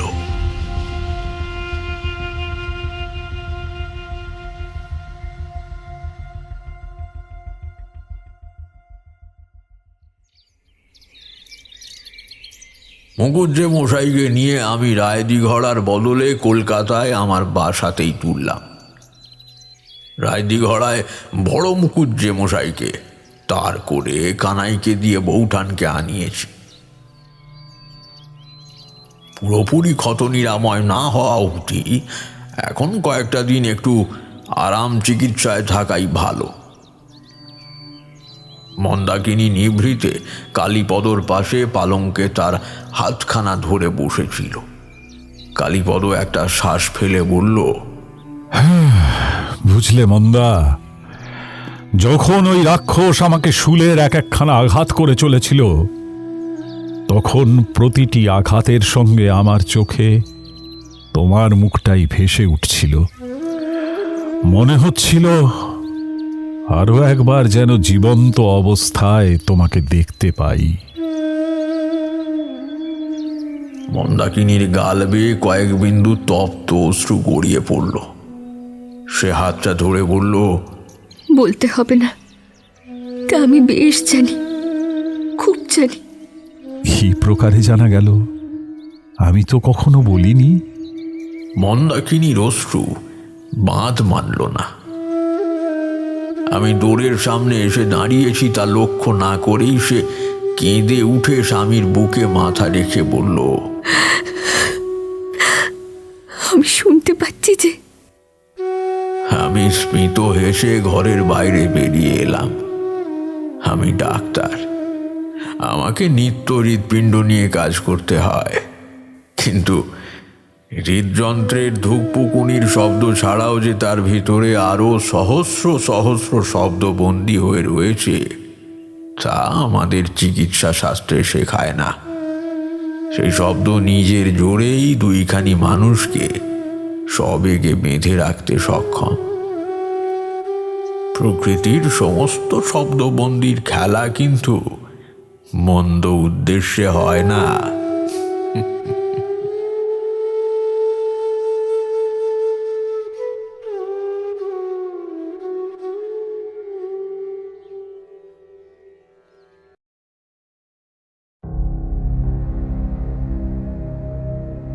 শুনলেন কালীগুণিন ও পঞ্চবান রহস্যের অন্তিম পর্ব। কেমন লাগলো অবশ্যই জানান গল্পের কমেন্ট বক্সে। আর এখনো চ্যানেলটি সাবস্ক্রাইব না করে থাকলে চটপট করে বেল আইকন প্রেস করে আমাদের পাশে থাকবেন। নতুন বছরে আসতে চলেছে নানান স্বাদের নতুন নতুন গল্প শুধুমাত্র আপনাদের জন্য, এবং কালীগুণিনও ফিরছে খুব তাড়াতাড়ি। শুনতে থাকুন বিভা ক্যাফে, গল্প শোনার সঠিক ঠিকানা।